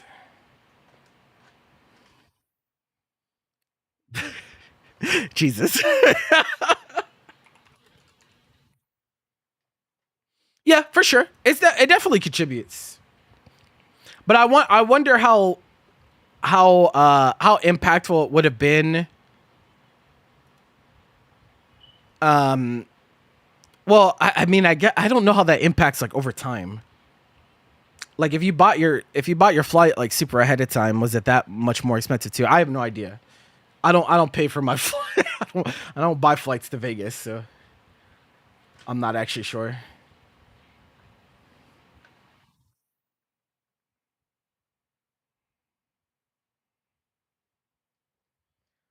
But I feel like the people that waited until like this week to buy their flights for Evo, like you're gonna pay out of the ass either way, bro.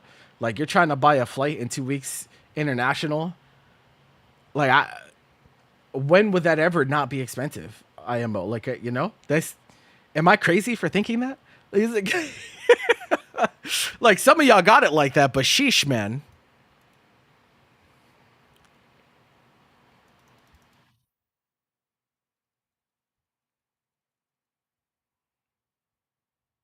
I'm out of pocket, huh? Tough. That's really tough. It was nice knowing you.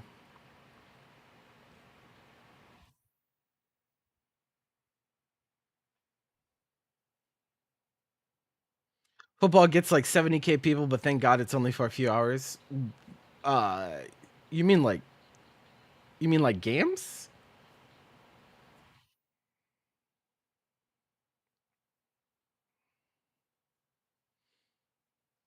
Airline price analysis is exhausting.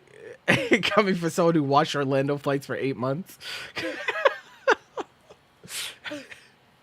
Bob said everyone's broke, bro. That's what I'm saying. Everyone is broke. It feels like there's no middle class right now, bro. It's the super rich, and everyone that's not super rich is fucking broke right now.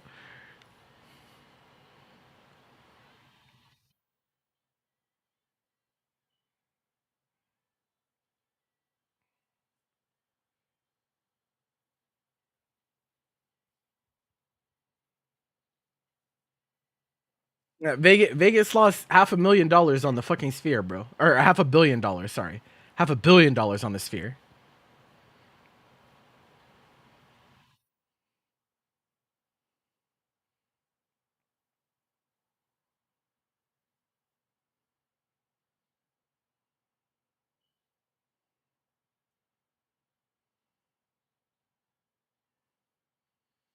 When is Evo? October? It's in 2 weeks this year.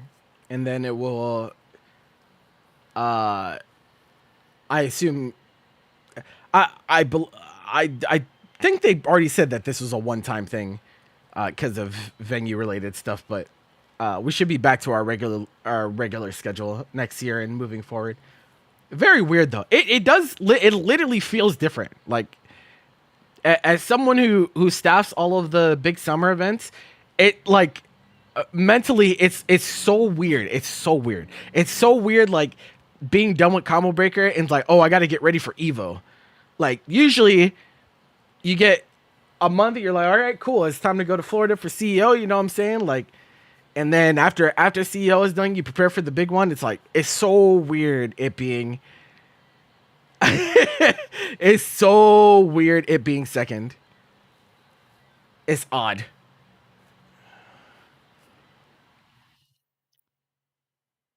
Evo in this heat out in the desert, bro. It's in Vegas. It's all the heat is always there. It's Vegas in the summer.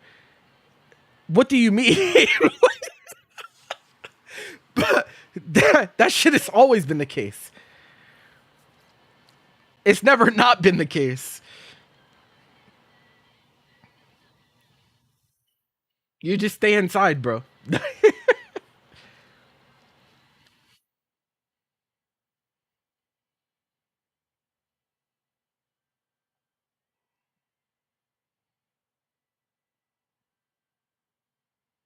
Living in Vegas, yeah, no, actually, it's just how it is. It's just we come to accept these things.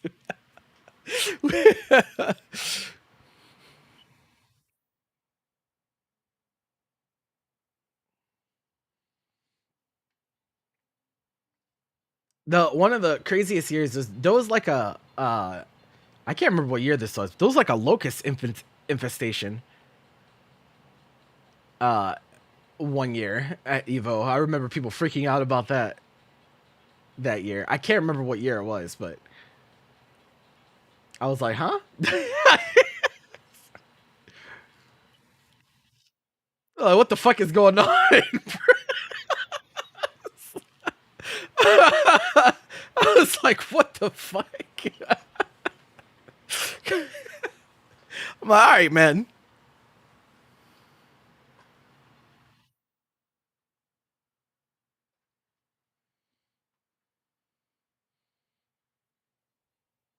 Yeah, it was pretty funny one. Pretty funny one.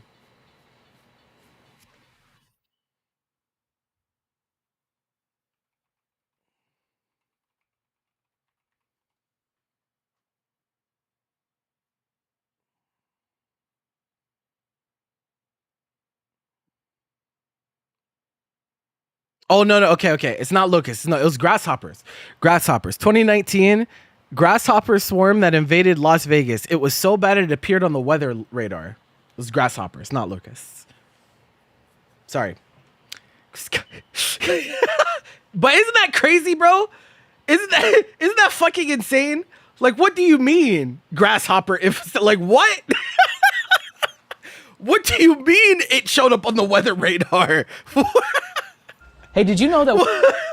The fuck is that?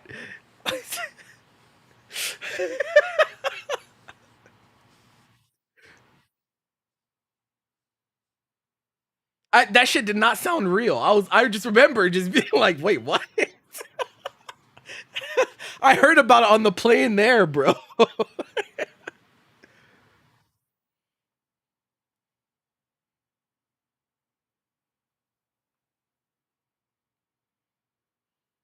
So yeah, it just be like that.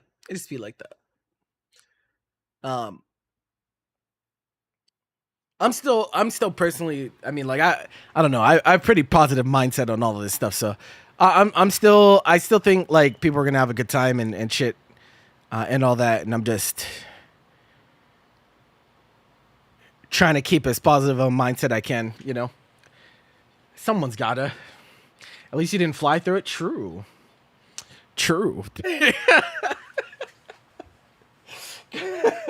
True. Picking grasshoppers off your hat before you go into the hotel.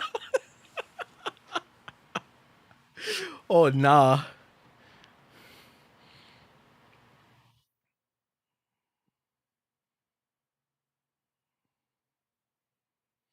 How you doing, Nixie? How are you guys feeling though? How you guys feeling about all the discourse that's been going on? What's your thoughts? Where your heads at?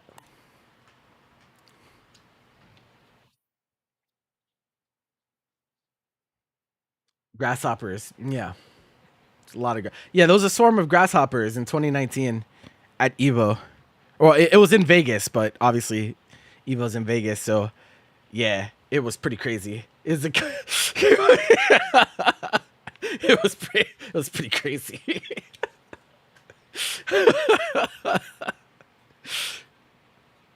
Evo is in 2 weeks.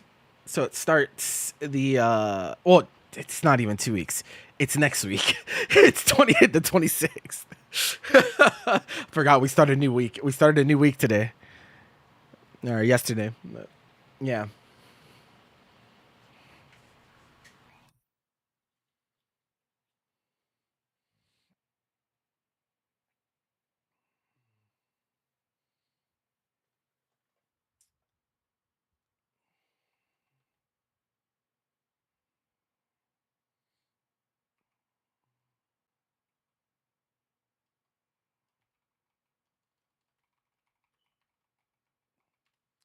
I think I mean, bro, like I'm not I'm not I'm not exaggerating, bro. Everything is fucking expensive, bro. Everything. I've watched so many. I've read so many articles and watched so many documentaries on like how things right now are just like so ungodly expensive. Like everything is just like it's like, bro, when does it end? When, like, when the fuck does it end, bro? This shit is insane.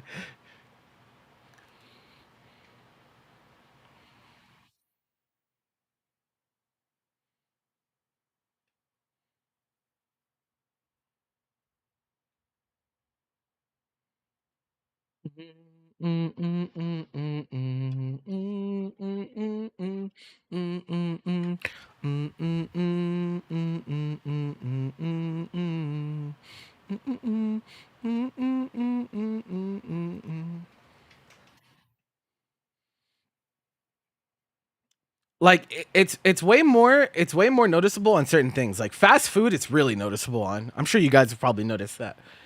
It's like it's really noticeable on fast food. Is this the lowest since like 2014? I I like saw some people doing charts about some things, but like I I don't know. I don't, because like some people that I saw doing charts were like really only talking about entrant counts, not overall attendees. And like I said, like the overall attendees is always mattered more than the individual entrant counts. Like yeah, nobody wants to see their entrant counts for for games go down, but like it's not really what matters in the grand scheme of things for Evo, right? What really matters is how many people actually go to the event in general, even if they don't play a game. So like I don't know because like we're not gonna know until the end of the weekend when all the numbers are finalized, right?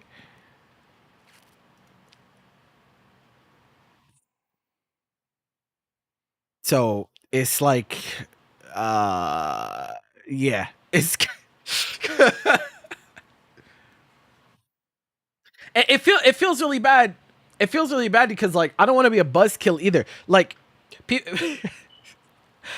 it's so hard. It's bro. It's so hard to like be truthful with people sometimes, right? It hurts because it's like I see a quote retweet that is like, you know, I'm really proud of us for not going to Evo because of the Saudi Arabia thing, and I'm like, like you're welcome to feel that way, but if you think that that's like the real driver behind it, it's like you just I think you don't understand. That's all. You know, that's it. That's like that's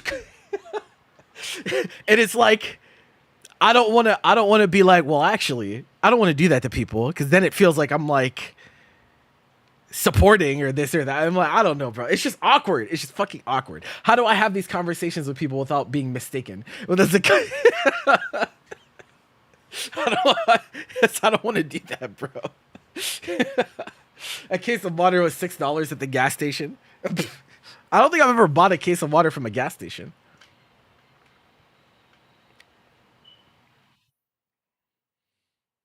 What the fuck you doing buying $10 coffee? Why do you think $10 coffee?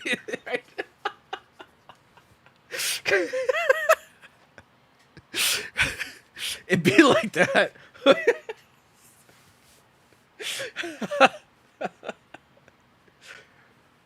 Yeah, the fucking oh god. I mean, like the AI bubble is definitely popping. Like it, like there are like so many companies that are realizing that that shit is not even making them money, bro. I can't remember what company it was, but it was like they realized that maintaining maintaining their AI infrastructure would cost them more than actual workers. So they I think they started banning AI. I'm just like we could have skipped so many steps here. We could have just not went through this in the first place. We could have just like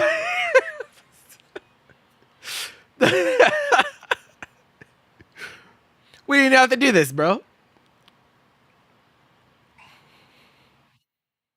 Happy for Rival. Yeah, no, for sure, for sure. I'm happy for Rival. Rivals and 2XKO are the two games that I'm like, this is so dope. This is so dope. And like, make no mistake, like that's this is just really funny because like if these numbers were at any other event, it would be by far their largest iteration ever. Like it would be like absurd amounts of growth, right? But it's only because it's Evo, right? Because it's just that big that this is considered small. This event is still huge. This is this is still a really big event. And that says a lot when it's down by that much, but like it's still massive, right?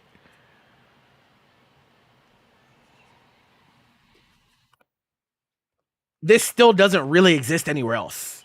What other event exists with these numbers? It doesn't. It doesn't. It doesn't exist.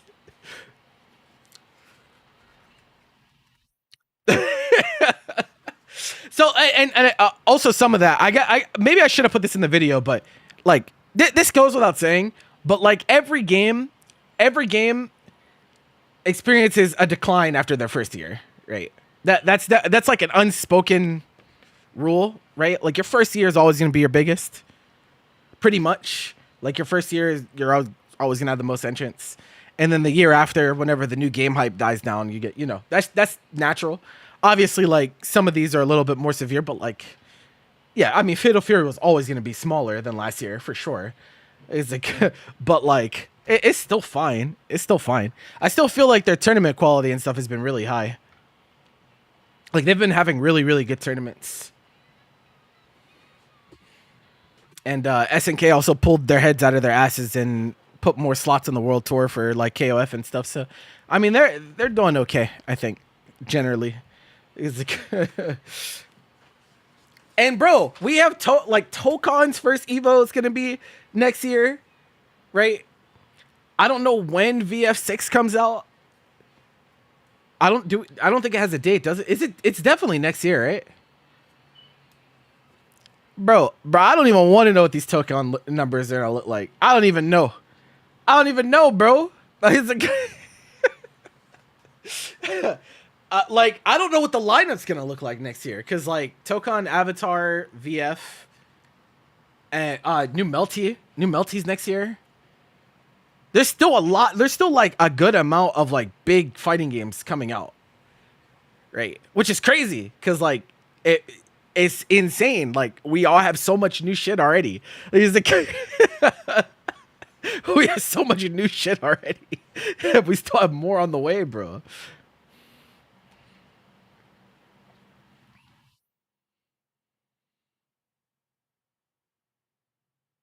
You went to Taco Bell with a friend for lunch and just two regular meals is like $30. Yeah, bro, it's just it's exhausting how expensive things are. But the really rich people will tell you to pull yourself up by your bootstraps, bro. Maybe if you worked a little harder, you wouldn't be fucking broke.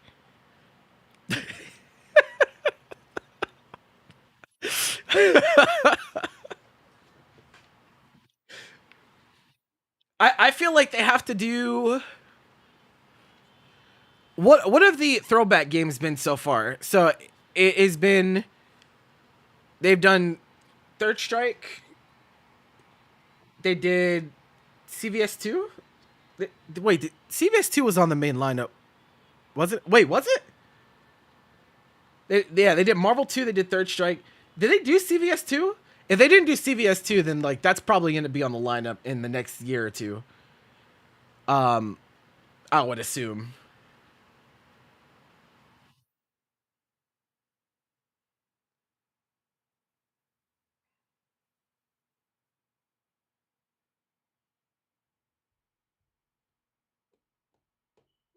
Yeah, to stop eating avocado toast. Yeah, bro. That's what's up.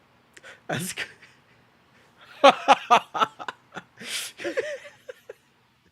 like what the fuck? Some fast food apps upcharge you. They all do. I don't think there's a single fast food app that doesn't. Some are definitely worse than others though. Like I'm surprised that this doesn't exist everywhere. But where I am, we have so Taco Bell is by far the most affordable where I'm at because they have they still have like a pretty reasonable meal deal. They have what's it called? Build your own Lux Cravings box. So you get like an entree, an extra taco, chips and nacho cheese, and a drink. And it's $7. But it's not everywhere. So people were like, "Yo, you have that? What the fuck?"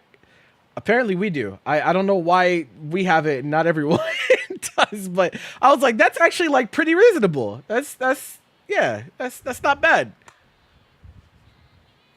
That's not bad at all.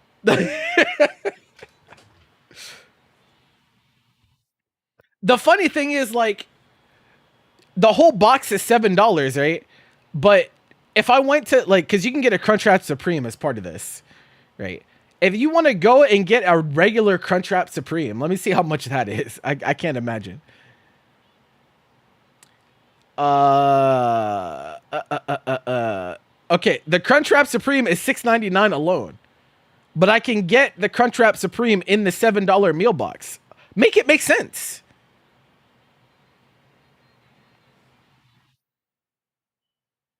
I use the.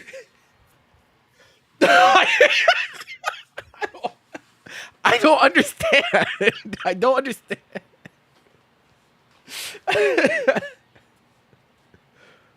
Yes, it comes with a drink. Yeah, I'll show you. I'll show you what it comes with.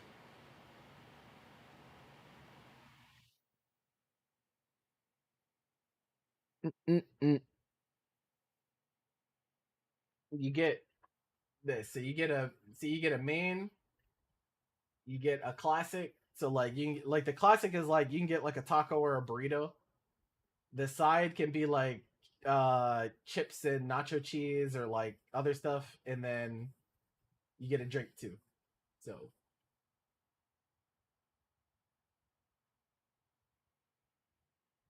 no, it's not everywhere. It's not everywhere. Some places have it, but they limit like what you can get in it too. Like I know I have a friend that has it, but they can't get like Crunchwrap Supremes as like their entree. So I don't really know what determines what, but I don't know how they decide. But I feel like I feel like that's probably the most like that's probably the best value meal deal out right now.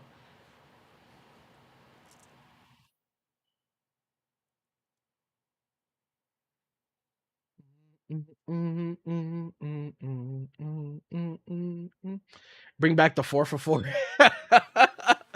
Yeah, I know people miss the fucking 4 to 4, bro.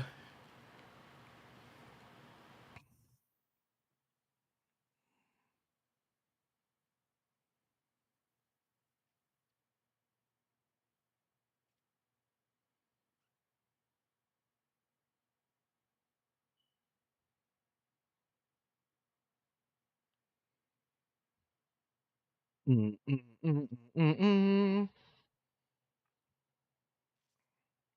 have it there too. There you go. 6.79. See, I think I don't know if there's a better value for that as far as fast food goes. I assume not, because everything else is fucking expensive, bro. Like, but then you have to ask yourself, how much do you really like Taco Bell? Results may vary depending on who you are.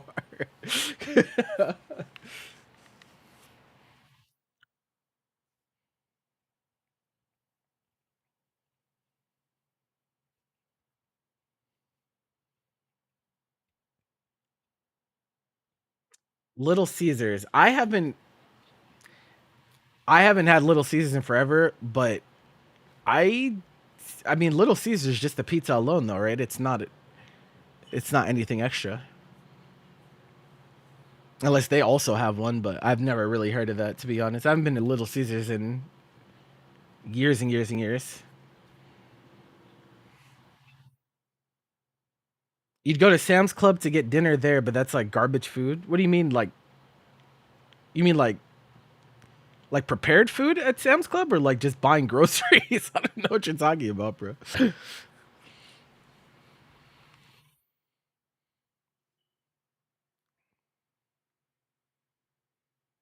People are not eating Taco Bell. That is just not true. That's that just isn't true. It's like they're definitely eating Taco Bell, bro.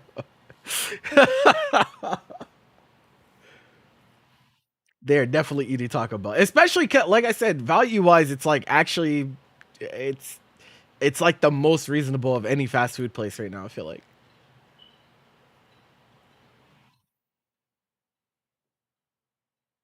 $6 personal deep dish pizza with sauce on the side. Okay, eating whatever to survive.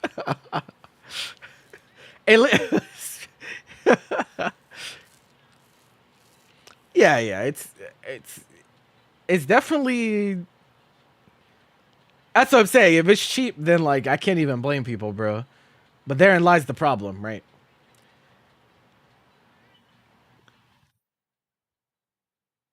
At least bananas are still cheap. Banana. I don't think bananas are ever not cheap.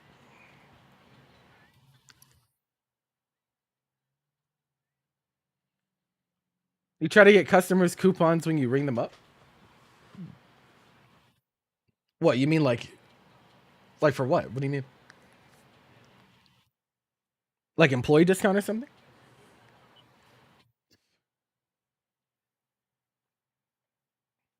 But like fast food places are like that. Like the thing about fast food is that in current day, like a lot of them are almost as expensive or just as expensive as like sit down restaurants, right?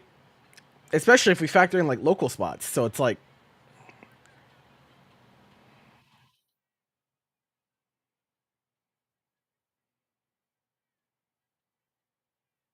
we becoming vegetarian but banana only. Bananas are always cheap, but I don't think like I don't know if it's possible to live in a world where bananas are not cheap. Like I legit don't know. I feel like I feel like if bananas are not cheap, the world is ending. Like I don't know what would have to happen for them to not be cheap. Like like look at this. Bananas are 21 cents each right now. They're always cheap.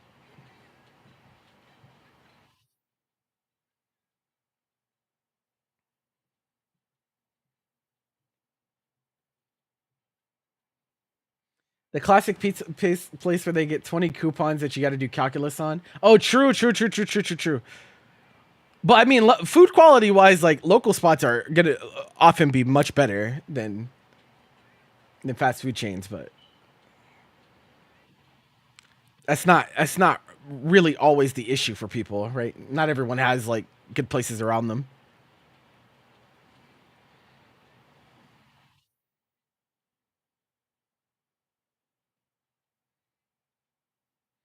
Banana only diet, huh? If only the dollar store was the dollar store. Yeah, good luck with that.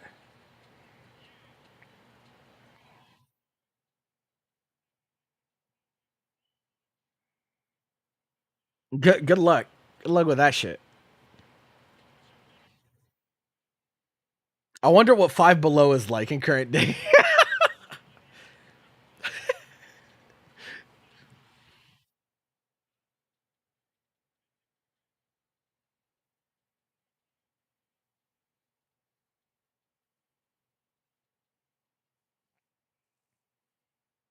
There was one at the Florida Mall, but it closed down. Yeah, it's because you're. Are you talking about like Dollar Tree? Yeah, I mean that business model is not sustainable anymore, bro. If you're selling shit for a dollar, you're selling shit at a loss in current day. You know.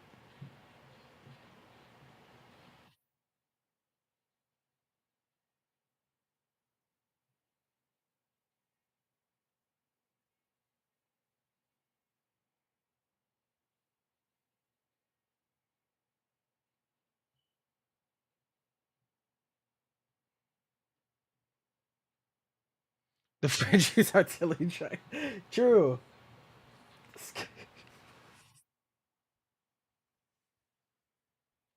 Hey, bananas cheat code. Eggs are supposed to be, but you know, I don't know. I don't think I ever. I know everyone was talking about the price of eggs, but like I don't know if eggs are really that expensive for me at any point. I don't know. I feel like they weren't, but everyone else kept talking about it, so I was like, this must be a thing that is happening. But like, I'm like, I don't think eggs have ever been expensive for me, bro. Like, gas, however, that shit is crazy.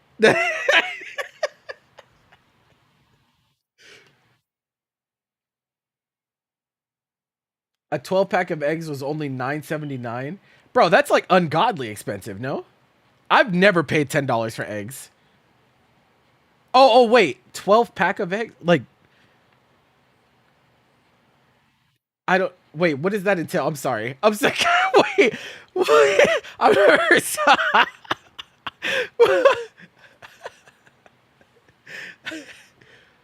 like a dozen eggs. A dozen eggs for $10 is ungodly expensive. I've never paid $10 for eggs. I've never paid $10 for a dozen eggs ever.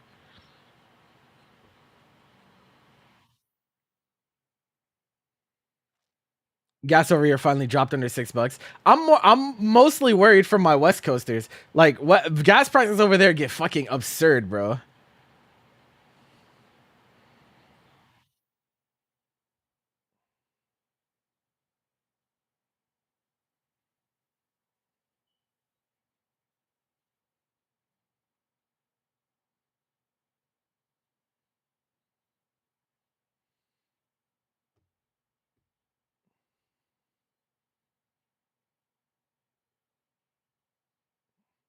Yeah. No, there. I mean, there's always been luxury options. You could always like, if you want to pay $10 for eggs, you could find a way to do it for sure.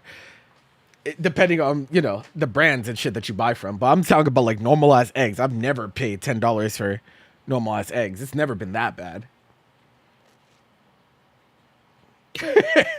I've never experienced that. The gas thing is like the gas thing sucks, but like I also don't have to drive that much, so I'm kind of privileged in that regard. So it's like, yeah, gas prices suck, but like I could just not drive. I I have that luxury. I haven't driven in a while now, actually.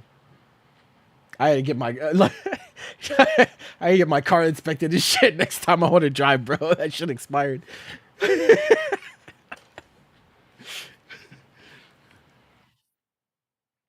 Current prices are about $7 for a dozen eggs. That's still expensive. Where are you? It's that expensive down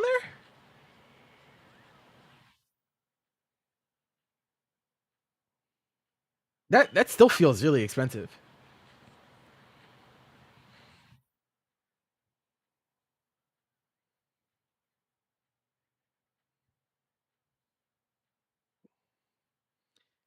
Bro, at this point, I don't actually care that much, to tell you the truth.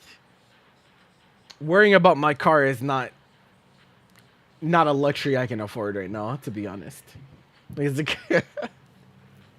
Every time I fuck around with my car, bro, it just costs me more money. I'm not fucking with it for the time being.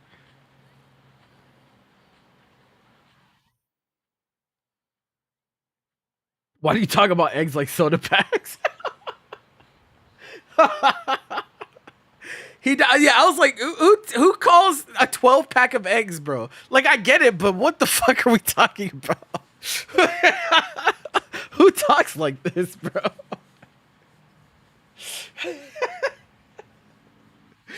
Oh, bro, I was like, huh? I was like,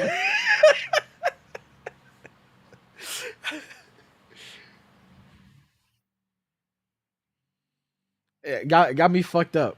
I it's not ready for that. Not ready for that. Even a little bit. You're a vegetarian morally, but this economy is too expensive to be picky. No, I feel that. I feel that, and that's that's some shit that rich people do not understand. Who said that? Nep called it a 12 pack of eggs. I was like, I don't think I've ever heard it called that. I guess like,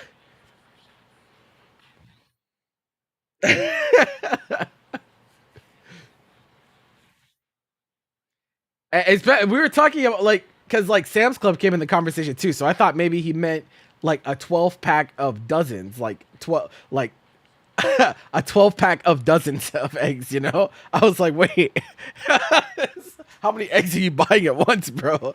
What is going on?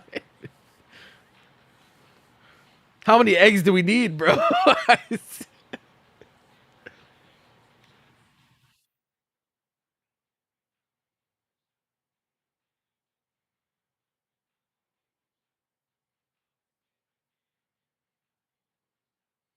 It's like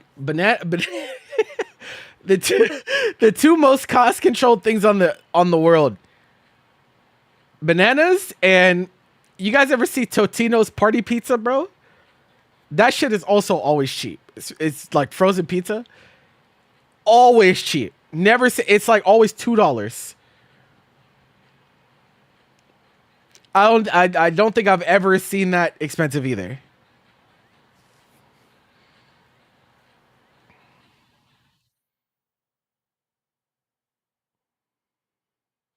I have not eaten spam in a long time.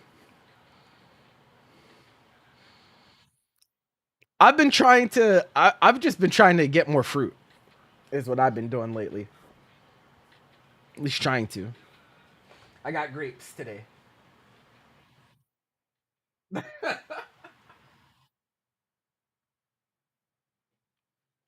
Yogurt's usually pretty affordable too.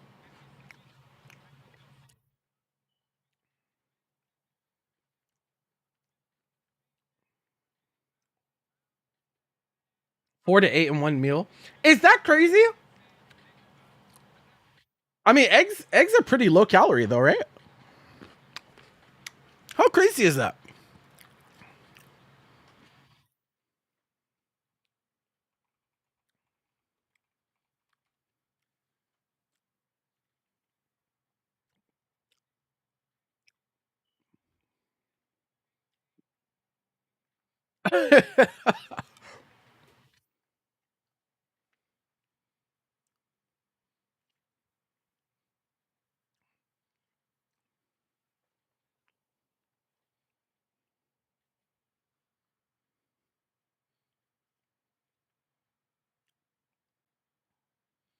Yeah, I don't know. I think calorie wise, I feel like calorie wise, it's not that crazy.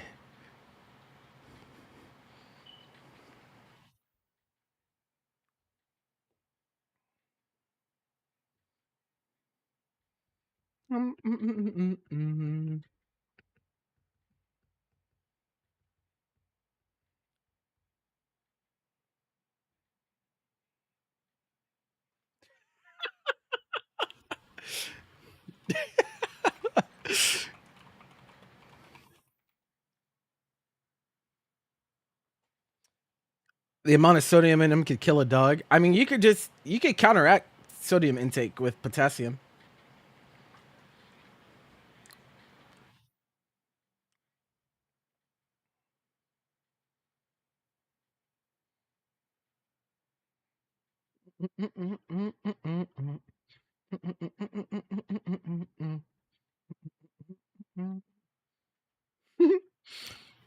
They just they have eggs and honey nut Cheerios, low cholesterol, bro.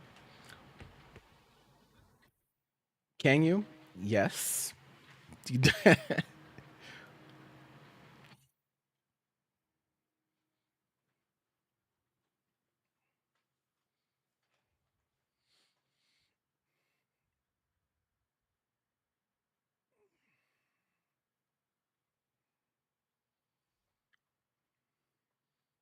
are gonna need a whole bucket of Cheerios to counteract that. Well, have you ever seen commercials that say part of a complete breakfast? Has anyone ever had a complete breakfast, bro? It's so much food. I don't think I've ever had a complete breakfast, bro. They have like I'm like, what food groups are we covering here, bro? This shit is crazy.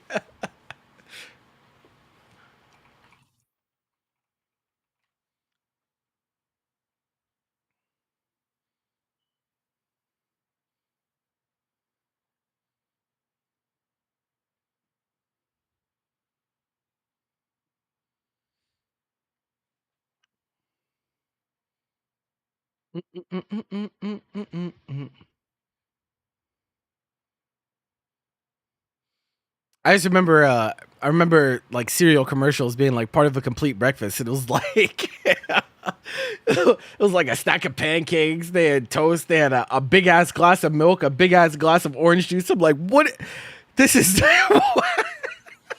this is so much food, bro. What the fuck is going on?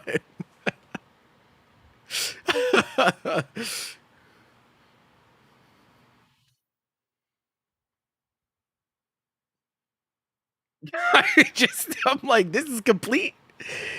I'm dead, bro. I'm fucking dead.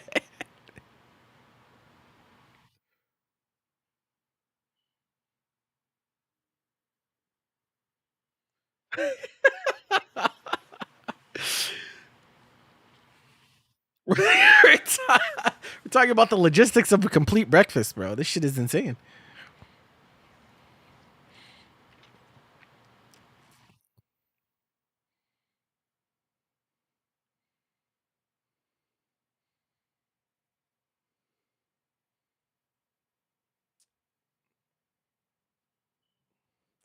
Oh, our juices are crazy, bro. These things are biological weapons. America is really crazy when it comes to like sweets and shit. Is pretty nuts.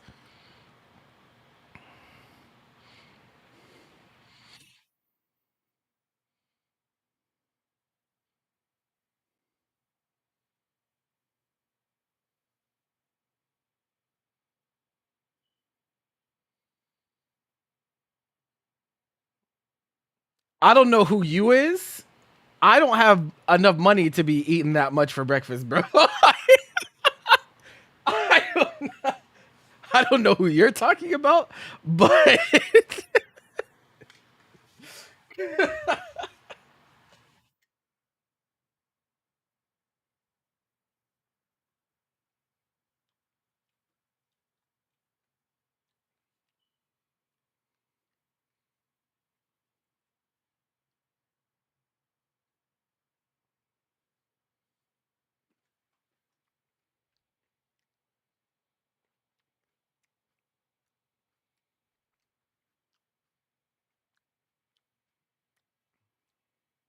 you know, I mean, it doesn't matter. Like you have free will. You can eat anything you want at any time, bro. Meals are just social constructs. You have free will, bro. You can eat whatever the fuck you want. What do you mean?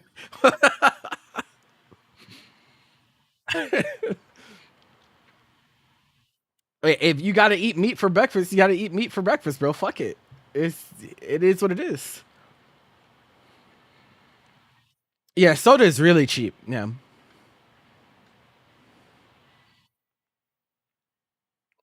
that's the thing. A lot of the like unhealthy processed stuff is really cheap. That's like why people.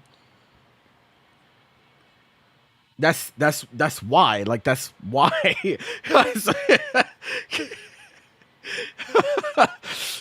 Yeah, it's just like that.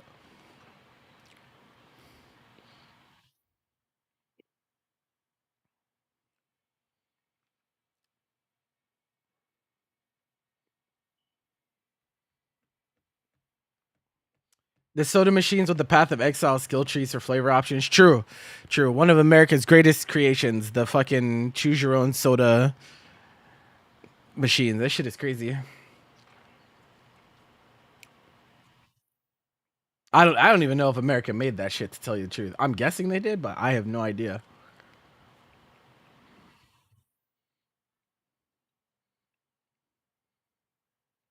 I don't know, bro. My breakfast just kind of like a lot of time I don't even eat breakfast.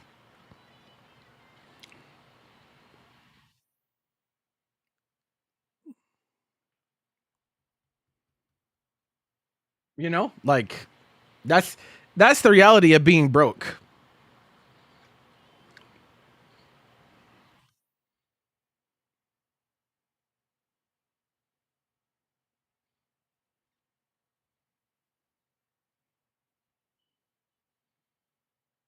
Mm, mm, mm, mm, mm, mm, mm. No one can stop you from having morning ice cream. That's true. That is true. Isn't free will great?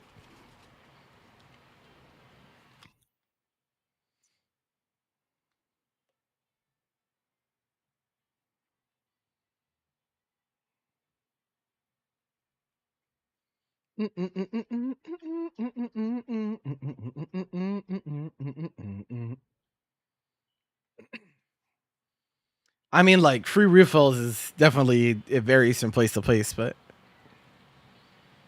what's up, guy?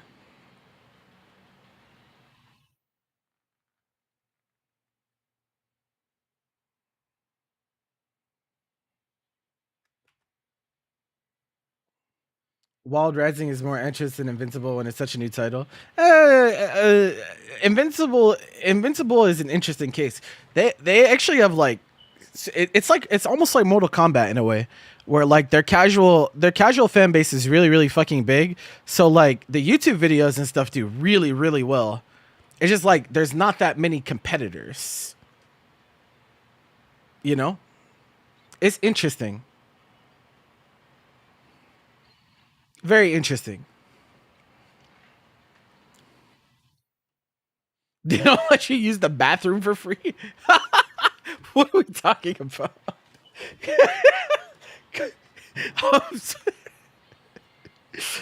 Well, I mean, like, there's probably plenty of places that you have to be a paying customer to go to the bathroom, right?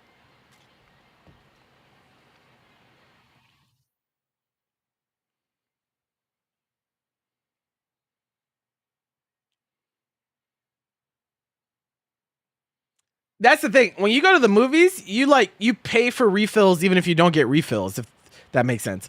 Like if you buy like a large drink or something, you pay so much extra that they better give you refills. What the fuck? What the fuck do you mean?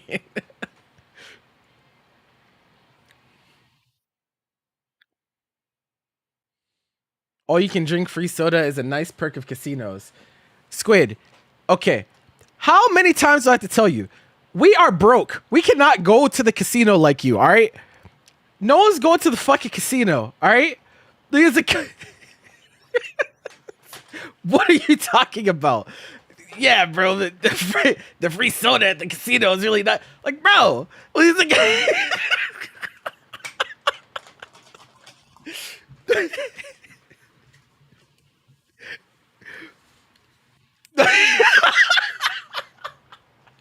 People, bro, the current meta, the crazy part is, here's the fucking crazy part. Here's the crazy part, chat, about the world being so fucking expensive, right? We've been sitting here talking about the economy and food prices and that. You know what the craziest shit is? Is how relevant gambling is in current day, right? That shit is crazy. Because, like, nobody's going to the fucking casino, bro. They're just spending their life savings betting on fucking sports games from their phone. That therein lies the problem. Nobody's going to the fucking casino. He's like, they're placing fucking 15 leg parlays at some sliver of hope that they can escape their current financial situation because there is no fucking hope right now, bro. It's fucking cooked. It's fucking cooked. We have motherfuckers betting on whether countries are gonna get fucking bombed on Polymarket and shit, hoping to get something that lets them escape the mundane life of being fucking broke. That's the state of the world right now, bro. That's where we're at. It's horrible. It's horrible.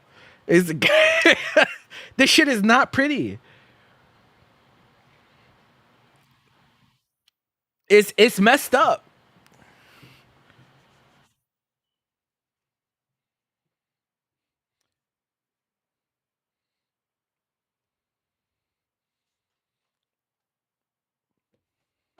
Whoop. Oh, okay.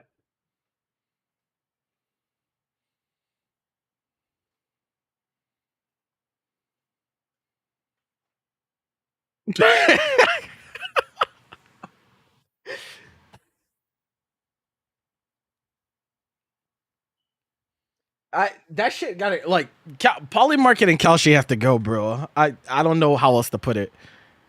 They gotta go, man. This prediction market shit has gotta go.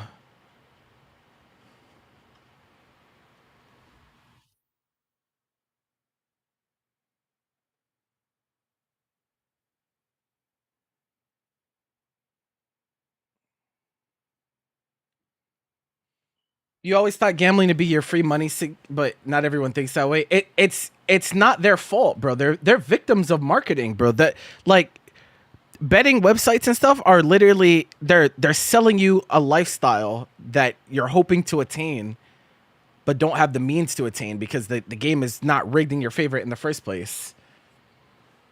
They like if you watch a commercial for a casino or something like that, they're like, yeah, bro, you could be, at the top, the penthouse of high rise and partying with a bunch of rich, important people, drinking $10,000 bottles of wine.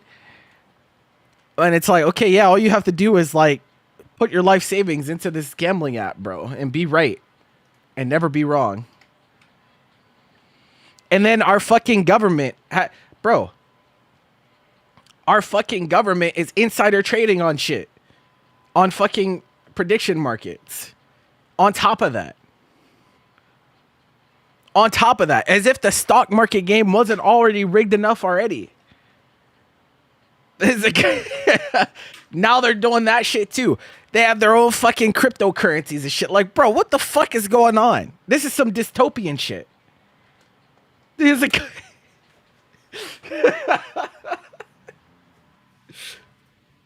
how?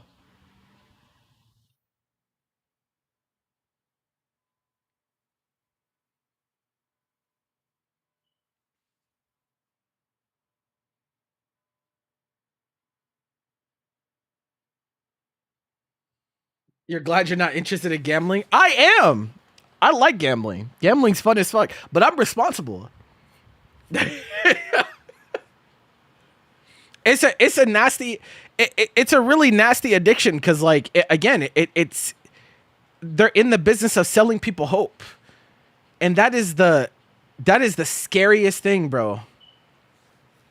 That's the scariest. Selling people hope is like super fucked. It's fucked up, man.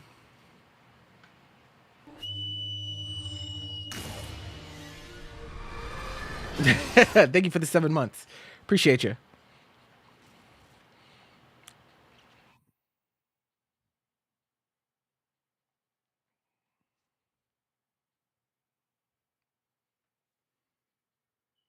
Yeah, there's insider trading, there's market manipulation. It again, I have a buddy who lives off of sports betting. We all do. Matt Shark does that shit. You know that, right?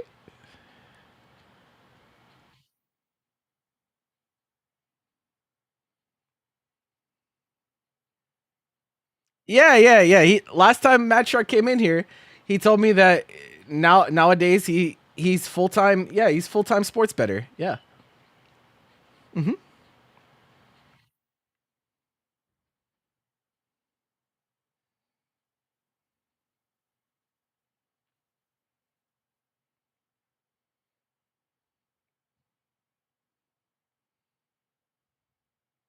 He was supposed to show you the way in the NBA playoffs.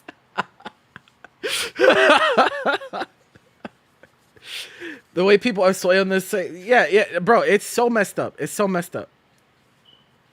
Insane sentence to hear. It's a crazy world we live in.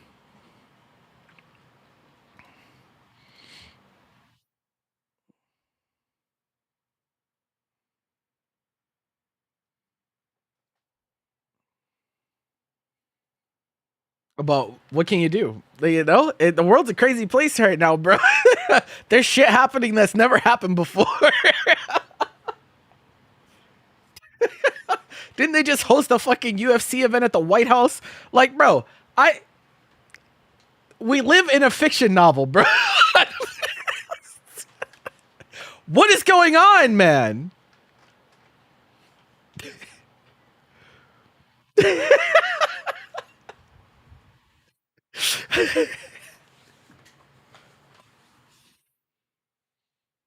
And apparently the sun was trying to rig the fights.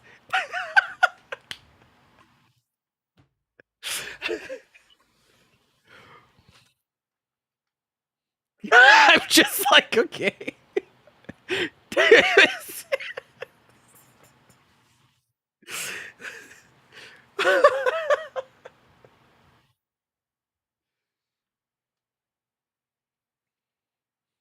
Should just be going on, bro.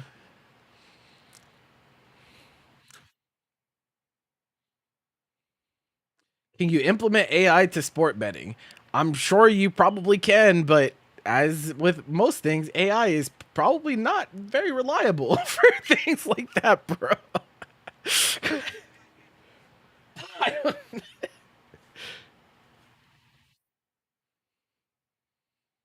I'm also positive that like if you actually figured out the system with it, they wouldn't let you play, bro. That's the way like betting sites work. They got to keep the odds against you, or else they don't make money. There are apps that give you bet suggestions for your parlay and shit. Oh, it's nasty. It's way nastier than that. Like the gambling thing is so crazy because I find myself at odds because I am someone that likes gambling, but like the methods that they use, the methods that these sites and these like apps use is like it's so disgusting.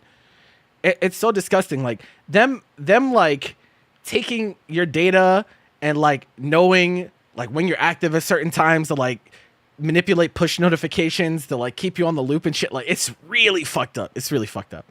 I can't get behind that shit at all. It's like, I can't get behind that shit at all, bro. That shit is really messed up. Especially considering that like the suicide rate for gambling addiction is extremely high amongst addictions.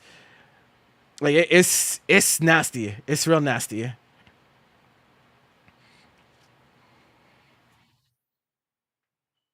That shit needs regulated like 3 weeks ago. Like however soon it needs to be, bro. That shit is but it's like it's not that's not likely to happen because some people that have some very big pull in our country that are also making money off that shit. So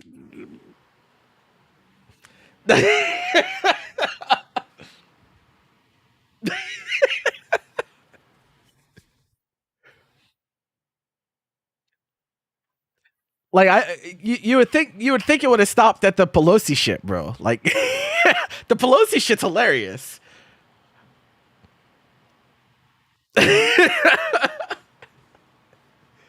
Like people have gotten rich. People have gotten rich literally copying a blatant inside trailer, bro. Trader, bro. It's like what? Oh my god, this shit is crazy. And I'm just like, okay, well, and then they want to talk about like insider trading is not okay, but then like, what does it mean to get rug pulled by your own government? What does that mean? Because that's also happened. Like, what do you mean they've launched their own cryptocurrency and rugged it? Like what? You know, like this is just like not shit that sounds real. Do you see what I'm saying? It just doesn't sound real. But this is some shit that we've lived through. Like, how is this possible? You were talking to a friend the other day about plywood. All of a sudden, your ad block all were about plywood. Oh, bro, the phone thing is so funny. I really don't. I only watched I watched Moist Critical series of videos about this fuck ass phone, bro. That shit, that is some real comedy, bro. That shit.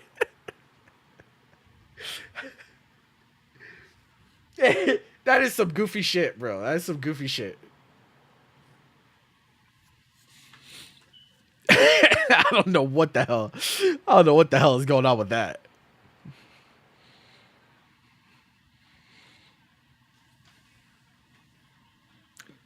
Do you even want to add? It's very simple. They made a Trump phone, bro. They were trying to. They made a phone, and the selling point was supposed to be that it was made by parts in the United States. That was its selling point, right? Fuck, it's like dumbass shit. The dumbest shit you've ever heard. Because there's a reason that phones are not made in the USA, bro. There's a fucking reason that we don't do that already. Did you ever think of that? You ever think? You ever think that maybe there's a reason that we don't manufacture phones here? You ever, no one's ever thought of this before. Well, this will be a great idea. And then it turns out they fucking use parts from other places anyway. So they didn't even deliver on their original promise. And people are not even getting the phones, bro. They have a whole hotline and everything. And no one can get their fucking phone.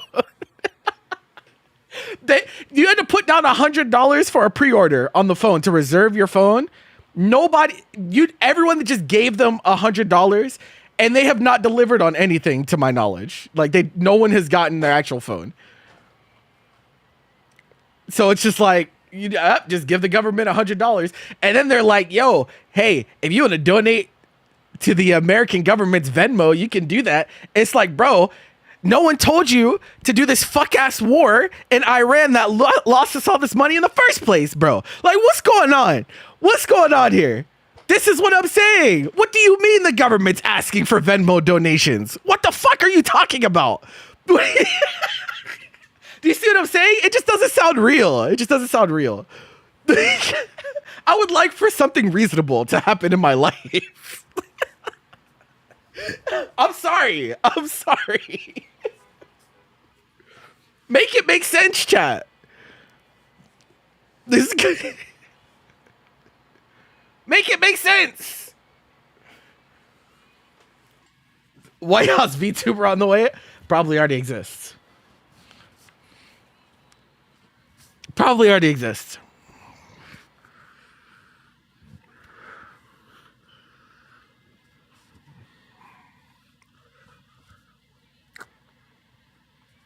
It's vibes.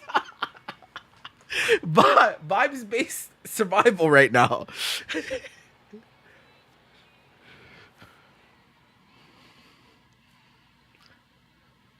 What the fuck are you talking about, Tate, man? What is he talking about? What are you talking about, Ivan? What is happening? What are any of you talking about? What? What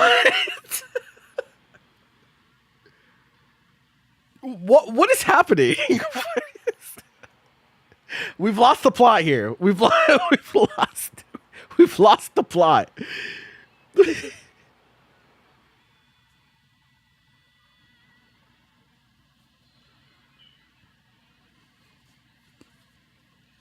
Bro, nobody talks like that, Tay-Man. No. What the fuck are you talking about?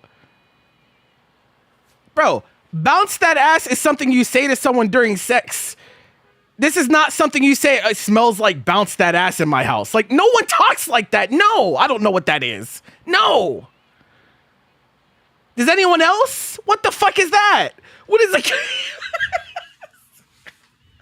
What? What is that, bro?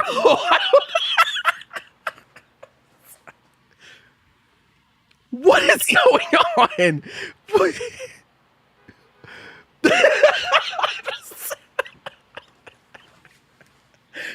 We have definitely lost the plot, bro. You got a YouTube short for a VTuber you've never seen before in an army outfit being like, "No, guys, I must state that I'm not a Navy recruiter." Okay. Let me tell you some shit that happened recently. Because this got tweeted onto my timeline today or yesterday. There's like a VTuber. She's like pretty big VTuber. She had like 200K followers or something on Twitter, and she came out recently and was like, "Hey guys, I don't feel comfortable with like people making porn of my avatar and stuff like that, right?" And like I read it. And I like read people's like discourse about it and this and that. And I was like, okay, sure. That's like fine for her to say that. That's not an issue. Okay. The same VTuber I think was caught getting fucked while on air, like while VTubing. And so like I was like, wait. I was like, wait, this is crazy. This is crazy to happen back to back like that. That's just a crazy sequence of events to have happen. Yeah, like obviously she had like her avatar on and stuff, but you get like, yeah, it's. I'm like, oh.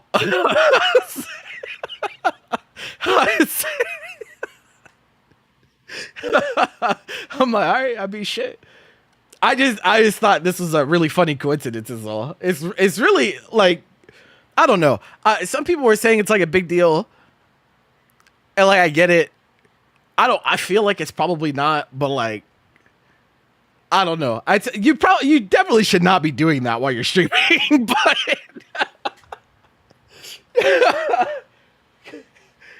at the same time, it's like I can't bring myself to like take this super seriously. You know. I don't think I can do it. I don't think I can do that. I don't think I can do it.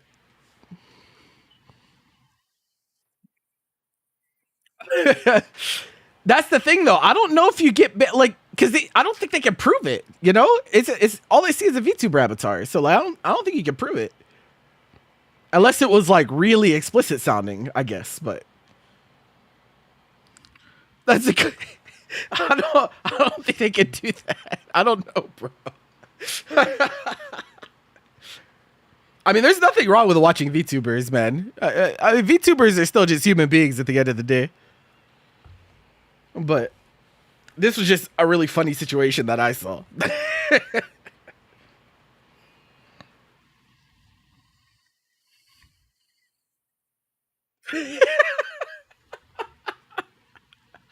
Nah, it was like you can't like be out of breath at one point. And I'm just like, oh no, oh no, bro.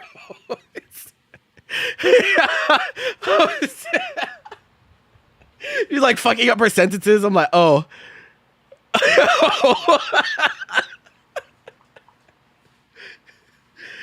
I'm like, I see. I see.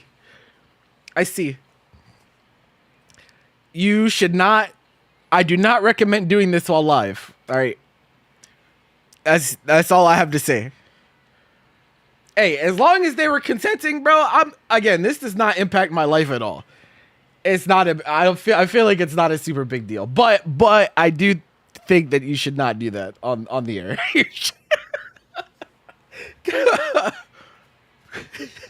That goes without saying, but like, but here we are, bro. That's what I'm saying. Shit happens in current day that has never happened before, bro. And it just keeps happening, you know? Every day I wake up, there's some new shit that I've never would have thought was possible, but here we are. We're just out here. It's fuck it, we ball mode, bro. That's where we're at. That's where we're at. We just gotta roll with the punches for now. Fucking around. It's like Conquer. Conquer would be the type to do some shit like that on purpose, though. I'm not. No, I got a tournament to run tonight. We'll do Minecraft. I don't know, bro. I run tournaments every day, so like it's kind of hard. We're gonna have to do before a tournament sometime this week, probably. New posters? No. I don't have any posters on my wall. Well, tomorrow we have watch party, so I don't. I mean, I guess we could do it before I do watch party or after, but like he's gonna be asleep. Like he's gonna fall asleep, so like it'd have to be before.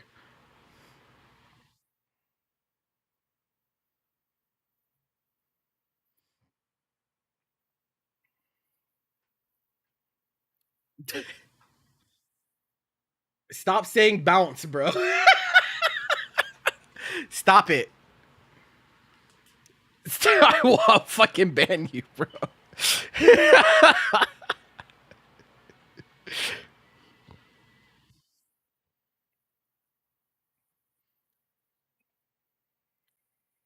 You get home by 6 Thursday. You could stay up late.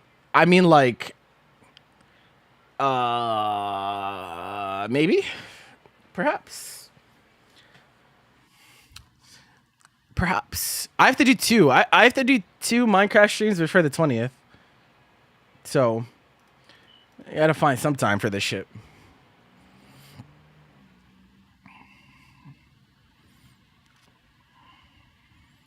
Anime Sunday. I just feel like it would go too late because like 2XKO doesn't end until like 7:30 or like 7:30 usually, and like starting that late, that means the watch party goes to like 1:30 a.m. Eh, I don't really want to do that to you guys.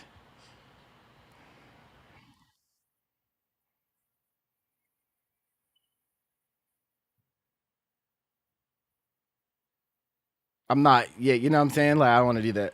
I don't want to do that. And then Evo is gonna fuck up my whole schedule next week anyway. So here we are. What can you do? What can you do, bro? I don't got time for anything. Make it stop. At least after Evo, we get a nice like all of July. I don't gotta do shit. We get 6 weeks of just uninterrupted. I just get to stream and not get interrupted by anything. But until then, this time in between Combo Breaker and Evo has been really busy. Part of that's my own fault though. It'd be like that.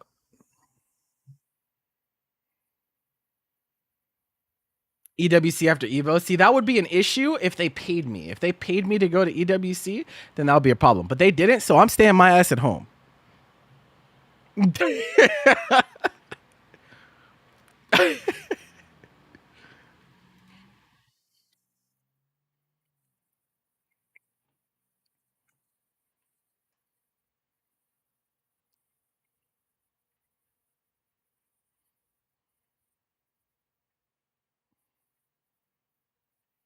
They're paying their TOs and exposure. No, I'm sure they get paid pretty well. I've not been asked to run anything at EWC. I don't know if I would or not, bro. I still don't know what I would say. But I don't have a passport, so like that wouldn't even happen. Like I wouldn't even be able to accept currently. I started getting my passport. I don't know how I'd handle that though. Very, very awkward. Very awkward. Going to EWC? No, no, no, no, no, no. I'll be here for EWC. I'm going to Evo though. Evo and CEO. Those are staff events. I run those.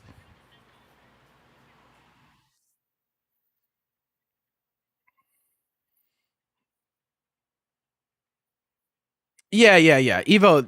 I'll be there. I'm running. Well, I'm an area manager, so I had promotion this year actually.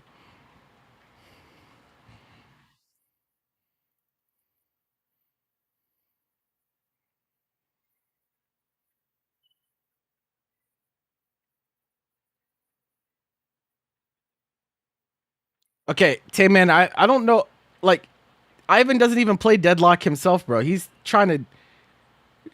like connecting you with someone you don't even. I don't know what's going on. I don't know what I'm looking at right now. Hi, Kyle. This shit is crazy.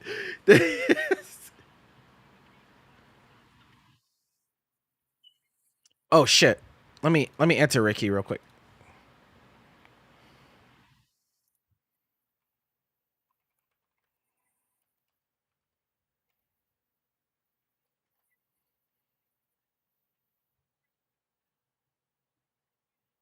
Back off, bro. You're in my chat. What do you mean back off?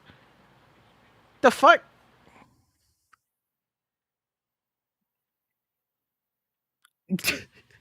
Excuse me.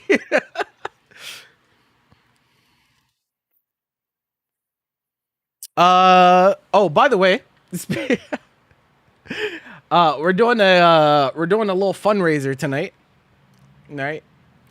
We're running Invincible tonight, but half of the match is going to the Trevor Project. So if y'all want to help support that, I'll give y'all the link. You can claim some codes. You can do some sponsor quests. You can donate, whatever you want. But yeah, we're doing this to support Pride FGC tonight.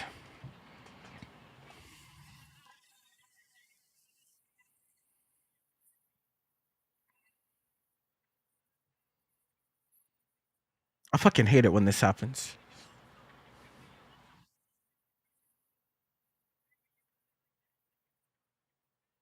Who is that, bro? What are you guys talking about? What what is actually happening?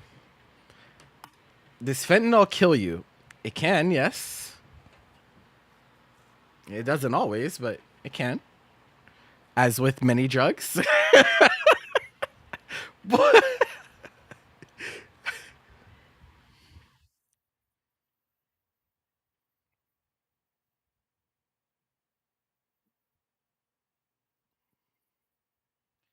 Where does your understanding of drugs come from, bro? You could just Google this. What? What's good with you, bro? What the fuck?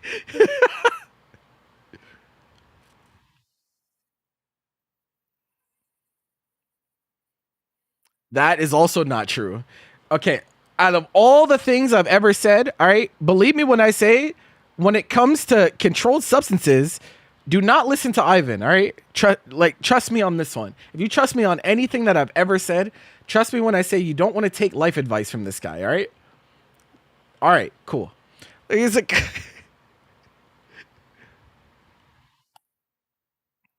this fucking dude.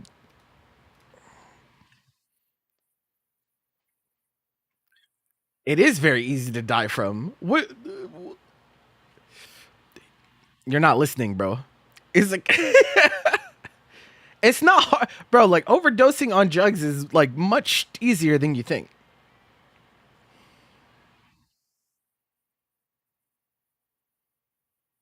and that goes for that goes for a lot of things. Like not even just like you could overdose on your medication and fucking die, right? Like it's like, how do you know this? Because I have a frontal lobe. What do you mean? How do I know this?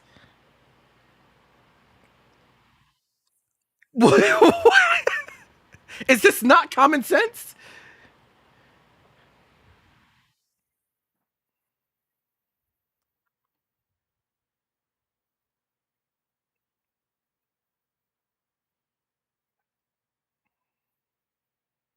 What is, bro?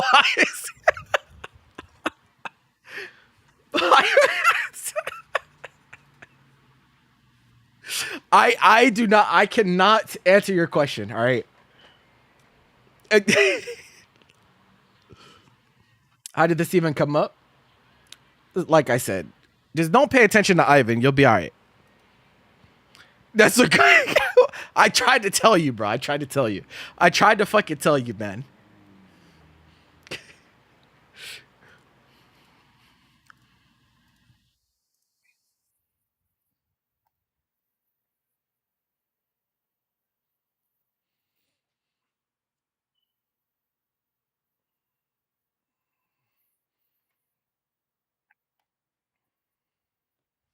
Back off, bro. You did this to yourself. No one told you to say that dumb shit. No one ever does. You do that shit of your own accord. It's, it just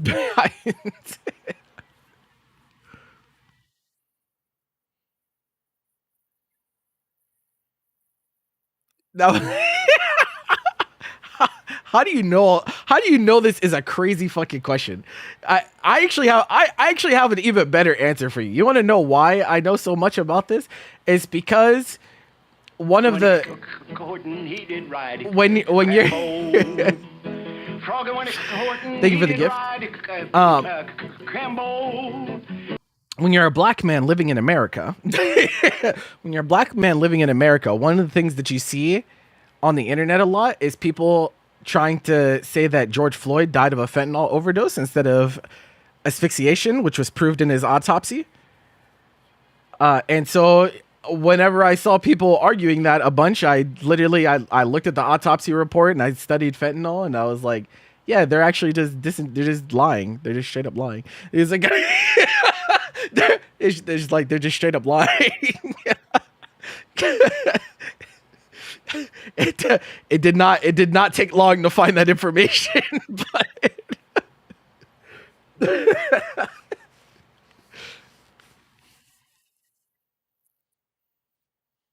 it was pretty fast, pretty fast.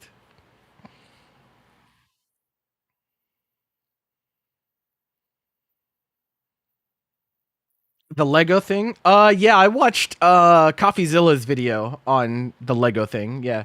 It's pretty interesting. It's pretty interesting.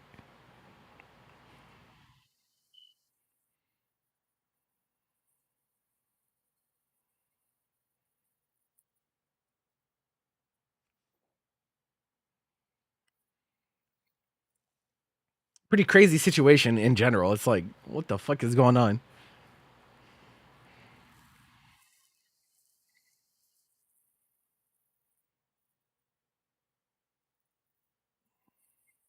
Mm-mm, mm-mm, mm-mm, mm-mm, mm-mm. 6:30. Okay. I'm gonna do this spin and then I gotta go. I gotta go. I gotta go. Running out of time. Running out of time. I don't want to see crying emojis, bro. You can just show up earlier. That's good.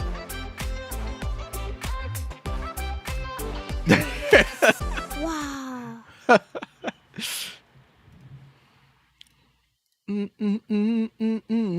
Though I went live pretty late today, so it's not as much chance. All right. All right. This one. How much?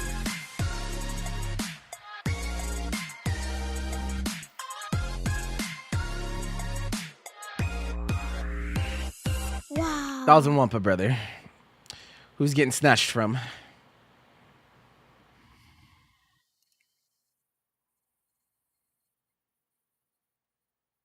Hey, damn, you went straight for Pin's pockets. No hesitation.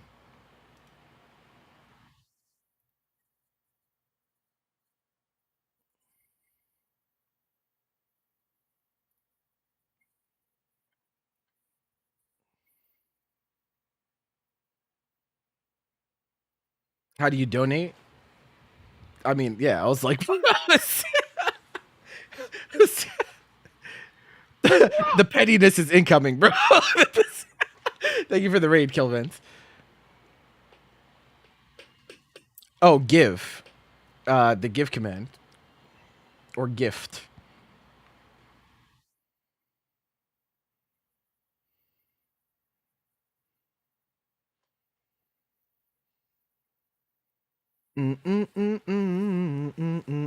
Username comes before amount.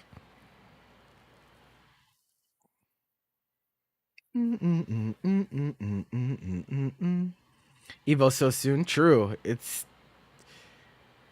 extremely soon. Oh, is this the wrong account you're on? I don't know which account you're actually getting Wump on because one of them is stopped, right? Yeah, one of them is restricted from gaining Wumpa. So yeah,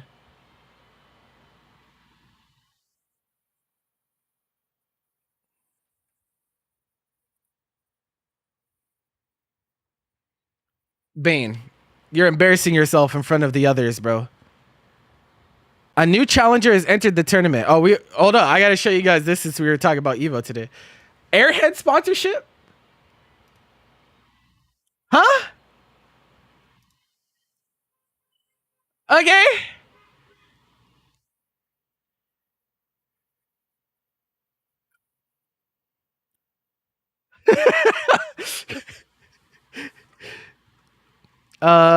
Free candy, extra fun. Okay. Okay. Badge pickup, airheads.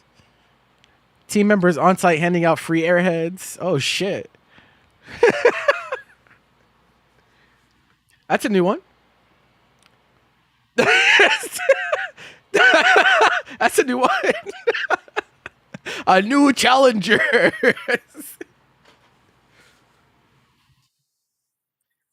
Lucky attendees will receive a 40% off Evo merchandise voucher courtesy of Airheads. Wait, hold on. That's kind of significant, actually. Hold on. Hold on. 40%'s a lot. Wait. Hold on.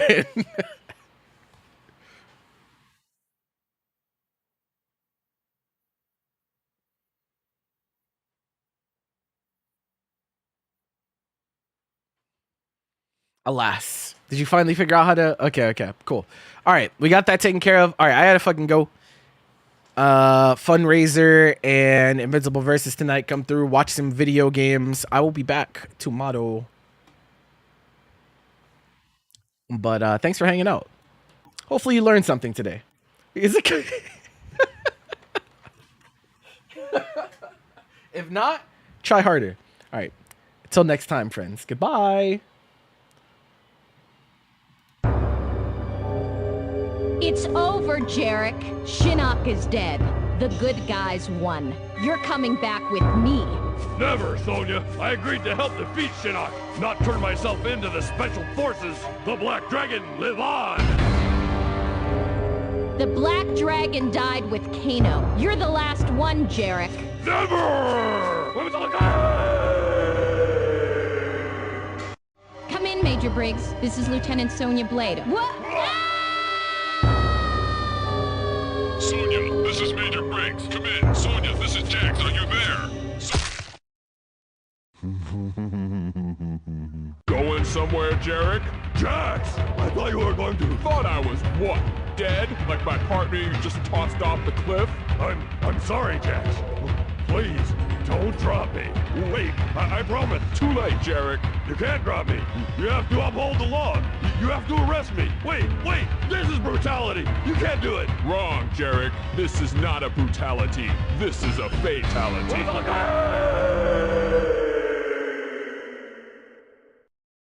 Coca-Cola, espuma.